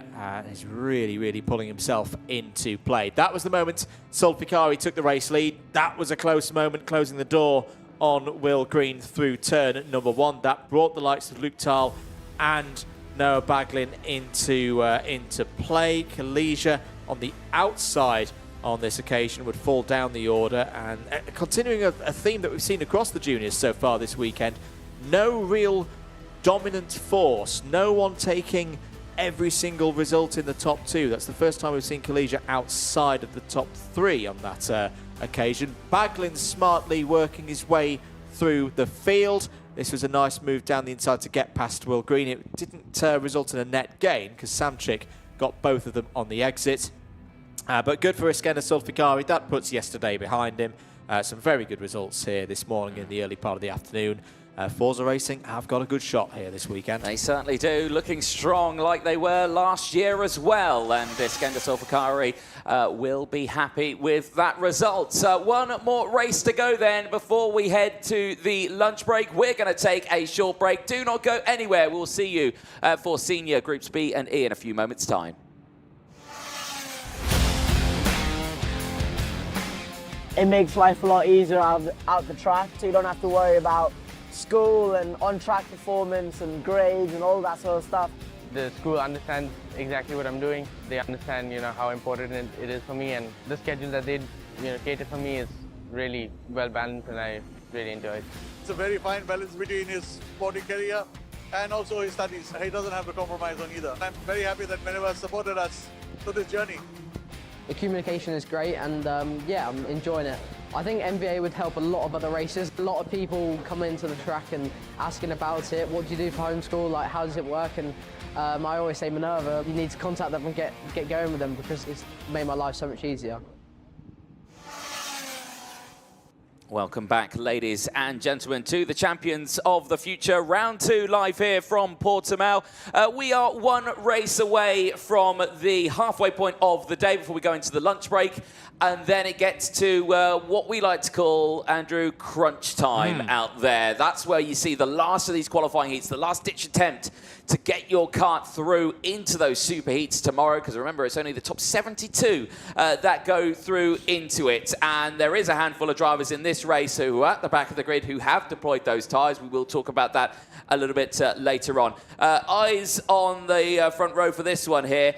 Luna Flusha on pole position. Disaster for her earlier on in her first race of the day, but I know she'll have put that behind her. She'll be thinking fully on this race ahead of her now to try and repeat the results that she's had earlier on in this weekend, which is a P3 and a qualifying heat win. Yeah, absolutely. The form's been good for Luna so far this weekend. It's been good for Chiara Batig as well on the opposite side of row number 1. Two drivers who were very, very happy to come through. They were in the same timed qualifying group yesterday and were first and second within that group of around 30 drivers. So they celebrated that result with each other. They were very proud to achieve that result. But this is a bit different now. This is now going wheel to wheel in a race scenario where we've seen both of them win a race each, but we've also seen them both have a DNF. Earlier on this morning in the third round of heats. So friends off track, but there's no friends on track. It's every driver out for themselves, and they've got to keep an eye on the likes of Jacopo Martinezzi, of course, in this race, starting in the inside of row number 2. Jacopo looked very quick, of course, earlier on today, and then in that second half of the field, as you mentioned, Anthony, we have got some drivers deploying the half set of tyres. I'm also really intrigued to see what Yuri Peschel can do from this one. The mysterious magic of row number 4. We talked about it in the previous race that it served wins for Baglin and for Phillips. Well, it served one for Yuri Peschel earlier on this morning as well. We have seen an upturn in pace from the Tony karts so far here today, but will we see it continue? No, exactly that. And the only thing that is the main difference between these two groups right now, well, Group B went out the first race this morning. They've had quite a sizable gap between that race and this race. Group E were only out a couple of races ago, and they've not had a big turnaround time. So there'll be a little bit of, I think, going back and forth on this one. So let's see what happens as the drivers make their way out. Let's take you through that full starting lineup. Luna Flusha and Chiara Batig earlier on today. Both of them suffered a DNF, but this time start from the front row of the grid. Jacopo Martinezzi with that win earlier on. We'll have Dean Pedersen, who did finish P6 earlier on today. Marco Gast and Thibaut Ramakas, they go from row 3. They'll have Alpak Soy and Yindra Peschel, who also took that first win of the weekend earlier on today on row 4. Drisan Langendong and Jensen Burnett go from row 5. They'll have Oliver Stadler and Oliver Kinmark on row number 6. They'll have Zhao Zijun and Leo Nilsson, who will round out the first half of the grid on row number 7. Sebastiano Pavana's had a decent weekend so far, a decent race week. Starts from row number 8, is alongside Zach Drummond. Nicolo Kumar and Lev Krutilov go from row number 9. Noah Wolf and Roland Coquelin starts on row number 10. James Anagnostiidis is on row 11, and alongside him is the first driver to deploy some new tyres in this one, Efim Duranov, on the left-hand side in the 291. Keep an eye out for them there, P22 on the grid. Bill Musfan and Peter Stiller, they go from row 12. Jason Bralick and Zach DeLay are on row 13. Sarah Matsui is another driver who's deployed the new half set, is on row 14 alongside Senna Mounier. Mark Brovko and Sun Yibi start on row 15. Sun, another new tyre user. Federico Rossi, 31st on the grid. Not a surprise that Rossi has gone for the new half set as well. So by my count, that takes us to 4 runners in this one who've got some new Maxxis tyres out on track. Yeah, indeed. So we'll have to see what they do in this race. We'll keep an eye on those 4 drivers from the back of the grid. But again, seeing these quite early on, these tyres, usually it's when we get to the lunch break. After that, that's where we start to see it. Yes, okay, this is the one race before the lunch break, so it's around that time. But still, it feels like an early deployment. It does, and of course, we shouldn't forget that temperatures were really, really hot yesterday. A bit better today with the wind just cooling things off a little bit. Let's see what happens in this one. Groups B and E are off and running. It's an even start between Flusha and Batiga across that front row, but keep an eye out on the blue suit of Jacopo Martinez. Martinez down the inside. That got a little bit tight into turn number 3, but Flusha, to her credit, has held on to it. That was incredibly close between those two, but yes, just from the outside of that camera angle there, it just looked like the two made a little bit of contact between each other, but both of them, as you see, still in this fight, and Chiara Batiga holding on to third place. So as they push their way out of that second sector, they'll enter into sector 3 now in towards turn 11. This is where the tire temperatures can exceed around 110 degrees Celsius out there if you push them too hard in these early stages of the race. But so far, so good between these drivers. There you can see the Koski Motorsport car of Marco Gast, who has impressed me over the course of this weekend. His results have just got better and better and better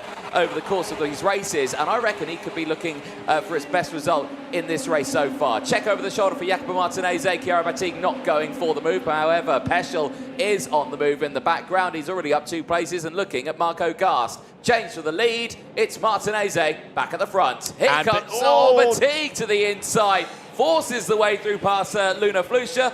Definitely no love lost there. Yeah, that didn't really work out for either Batiga or Flusha on that occasion, and now they're into the pack. Gramica's in the middle of it all there with Pedersen. That's a fight for 7th place.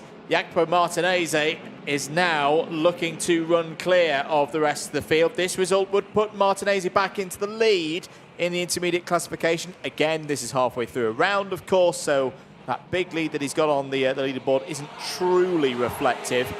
Joe Turney is the one to keep an eye on. He's the first driver who hasn't run a 4th heat as of yet. End of lap number 2 then. Martinez leads from Gast. The gap is 0.3 of a second. Jensen Burnett's had a problem out there, Anthony. Down 15 places. Yeah, I can't see anything that's happened out the commentary box window, so we'll keep a close eye on that one. Martinez now with the fastest lap of the race is trying his best to break away from Marco Gast, and I think he's doing a pretty good job of that one right now. The gap is just around 0.4 of a second, but we will see what it is at the end as they exit sector number 2 into sector 3. It was 0.3. As they go through, it doesn't really change, so they're still pretty close out there. In fact, it does come down a little bit, down to less than 0.3, so he's not breaking away as well as I think he would like. Alpak Soy, we saw him earlier on. His pace at the start was brilliant. He got right to the front, and then all of a sudden it dropped back. That was what we were putting down to tyre pressures. Do you think they've changed the setup on this time around? Because now he's sitting holding there inside the top 5. Do we feel like he will come together maybe more at the end of the race? It would be the logical move if Alp felt he didn't have the pace in the second half of the race, maybe to just go a little bit lower on initial pressures at the start of the race. New fastest lap has just come in from Switzerland's Chiara Batiga, 56.502, and she's there in 4th place. Not badly positioned for a run deep into this heat. Martinez has not been able to break away from the rest of the pack. Gast there in 2nd place, and it's Yuri Peschel looking strong again. Has already had a win on the road in the previous round of heats, but right now has got to deal with Chiara Batiga. That was a good send from Chiara Batiga. Did she pull it off? Yes, she did. Brilliant stuff from Chiara Batiga back up to 3rd. After that moment with Luna Flusha earlier on in this race. Batiga's not out of this. Certainly not. Across the line they go, and you can see Batiga is still right there, and is closing in. A little dust getting kicked up there from Martinez, running right to the edge of the circuit there, as much as he possibly can to try and break away, but failing to do so here. The Koski Motorsport and Victory Lane Karting drivers behind are reeling him in here. Martinez, who of course is on those older tyres and has had to use them quite a fair bit over the course of these races. 4th, 2nd and a win for him, meaning he might have used them just that fraction too much here. You can see he is sliding a little bit more than what the drivers behind are doing, and now he's opened up a gap to the inside, and Gast invites himself through, but he can't make the move done, and Batiga is back up into 2nd place. Chiara Batiga, from that spill earlier on, is back on the charge and is looking strong. Looking strong and looking for a 2nd race win of the weekend in these heats. For me, Gast wasn't quite committed enough there. Could have maybe waited a bit more. Chiara Batik nearly opened the door there for Gas to step back down the inside for second place. Gets it shut. Martinez having to work really, really hard here with his positioning on track, and Timo Ramakas is coming into play as well. Keep an eye on the young Belgian there in the 2:02. Second in the championship last year, of course, is 6th on the road right now. And it is this kind of race that we've seen many times before with Timo Ramakas. He's been a little bit off colour, I'd say, so far this week. But it only takes one moment for Timo Ramakas to switch it on and start to fly through the order. He's got to find a way past Alpak Soy first. Martinez continuing to do a great job here. The pace isn't particularly high right now. Martinez out of the final corner. That was a 57.0 in comparison to the 55.0s that we were seeing in qualifying yesterday. But he's finding a way, as the Italian does, to hold off the charging field. The other key point for Batik as well is 2 not so good results so far in the 3 rounds. She had a great one in round 1, of course, with that race win. She cannot afford to have another DNF, because that will probably then put her out of the top 36. Oh, Chiara Batik looks to the inside. There's a bit of front to rear between the two of them. Sideways went Martinez, but Batik holds on behind. And I've just got a feeling Martinez is really controlling his pace here. He's not pushing. You can see how much the pack has closed in behind. It feels like he's becoming a little bit of a rolling roadblock a little bit here for the chasing pack. And of course, that puts immense pressure on Chiara Batik to feel like I've got to go for the move here. Otherwise, this whole train behind will eat me alive. I've got to make the move. And there you can see Bralex under investigation. Defensive goes Martinez. Batik is backing them up into each other now. Here is Martinez. This is an elastic band being stretched to its limits here, Andrew. It's just a case of when does it snap. Yeah, this is a psychological battle just as much as it is as a wheel-to-wheel one out on track. Martinez again just subtly defends into 8, then 9 immediately follows. Sweeping now up through 10, trying to build the speed, trying to keep the control there of the inside line into 13. That's nicely done by Martinez. Nobody's made their move yet in this group that pretty much runs all the way down to Oliver Kinmark in 12th place. Noah Wolf's going to join it. Now the drivers break ranks as Aksoy and Ramakas start to fight with one another. Luna Fluja still there as well.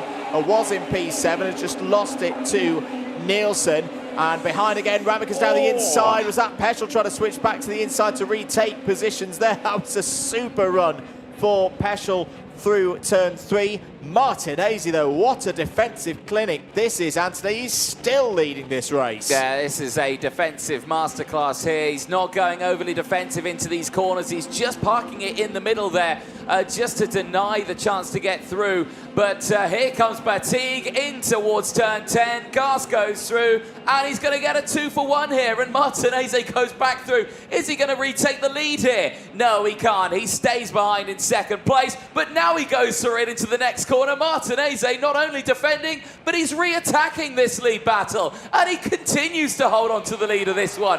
This is an absolutely astounding drive from the young Italian, who is delivering some brilliant stuff here. Out of the final corner, back over the start-finish straight. We are on the last lap of this race now, and he's close right back up again. Look at this. Right now, Jacopo, if you have been saving your tyres, now you've got to use them, pal, through the next hairpin. He's controlled this one fantastically, lost that control momentarily, wrestled it back down towards turn 8. We go. That subtle defensive line once again, and look at them all stacking up. Martinez, Batik, Gast. This time Martinez gets a better run out of turn number 10, but Chiara Batik is still right there towards 12 and 13. That's another overtaking opportunity for Martinez ticked off. I have seen some remarkable victories for Jacopo Martinez in my time. He's not got this one done yet, as wide goes Batik. Jacopo Martinez wins a brilliant qualifying heat to round off the early afternoon session. That one will leave a smile on the Italian's face. It was only by a 1/10 of a second, but a 1/10 of a second is all he needed. Brilliant driving there from Jacopo Martinez to hold off pretty much the entire whole grid. Field. Timing has the lead battle group in that one going all the way down to Sunny Bay in P28. Yeah, it couldn't work out that one at all between them. 5 seconds separated first to 28th. So basically, put it this way, if you won that race and got a 5-second time penalty, you've basically retired from the race. There's a look at your full classification. Martinez, Gast, Batig, Ramekers, Peschel, Aksoy, Nilsson, Flusha from Drummond, Wolf finishing inside that top 10 from the rest of the field. Pedersen, Van Langendonk, Kinmark, Pavan and Stadler rounding out the top 15 on circuit.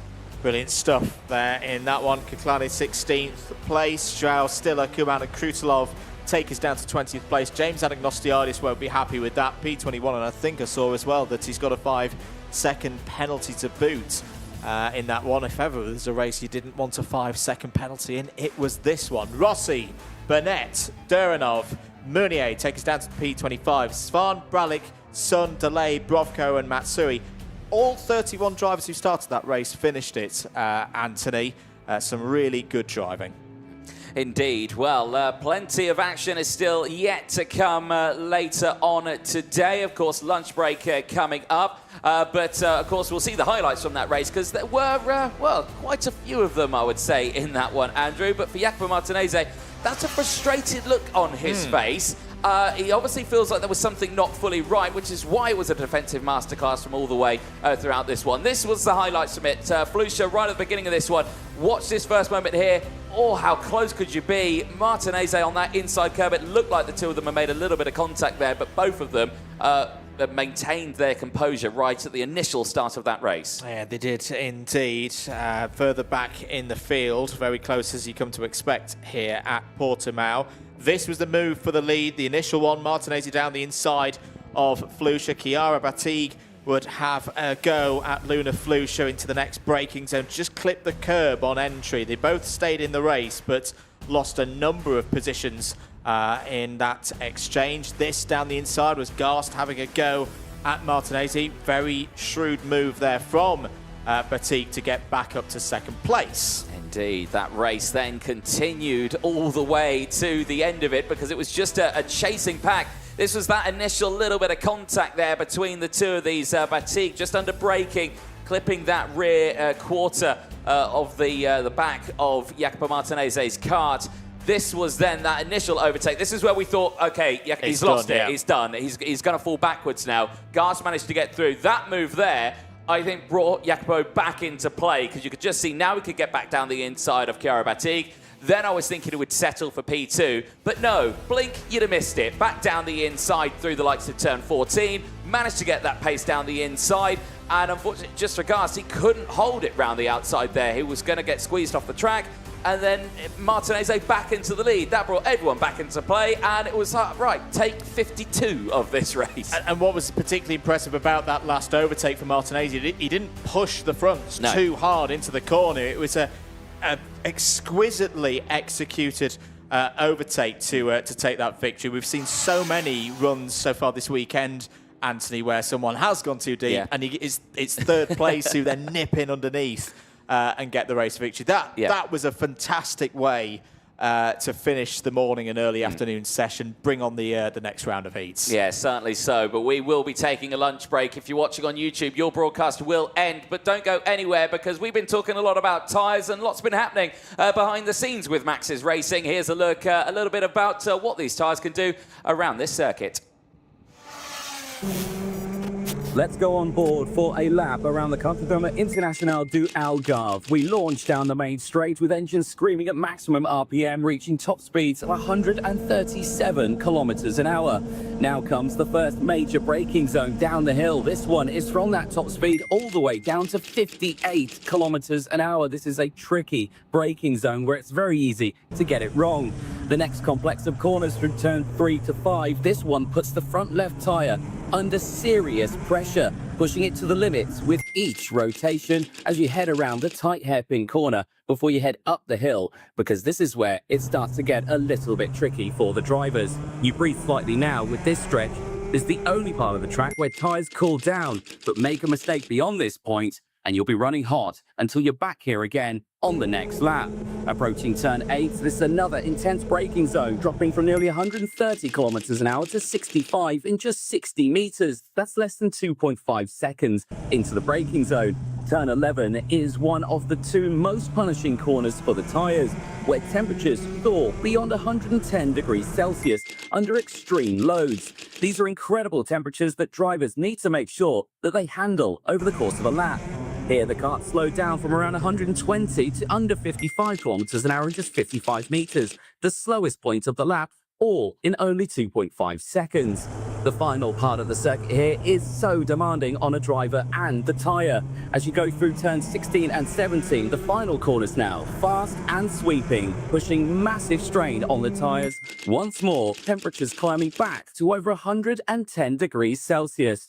All the meanwhile, you've got to keep those temps down as you finish the lap here at the Algarve circuit.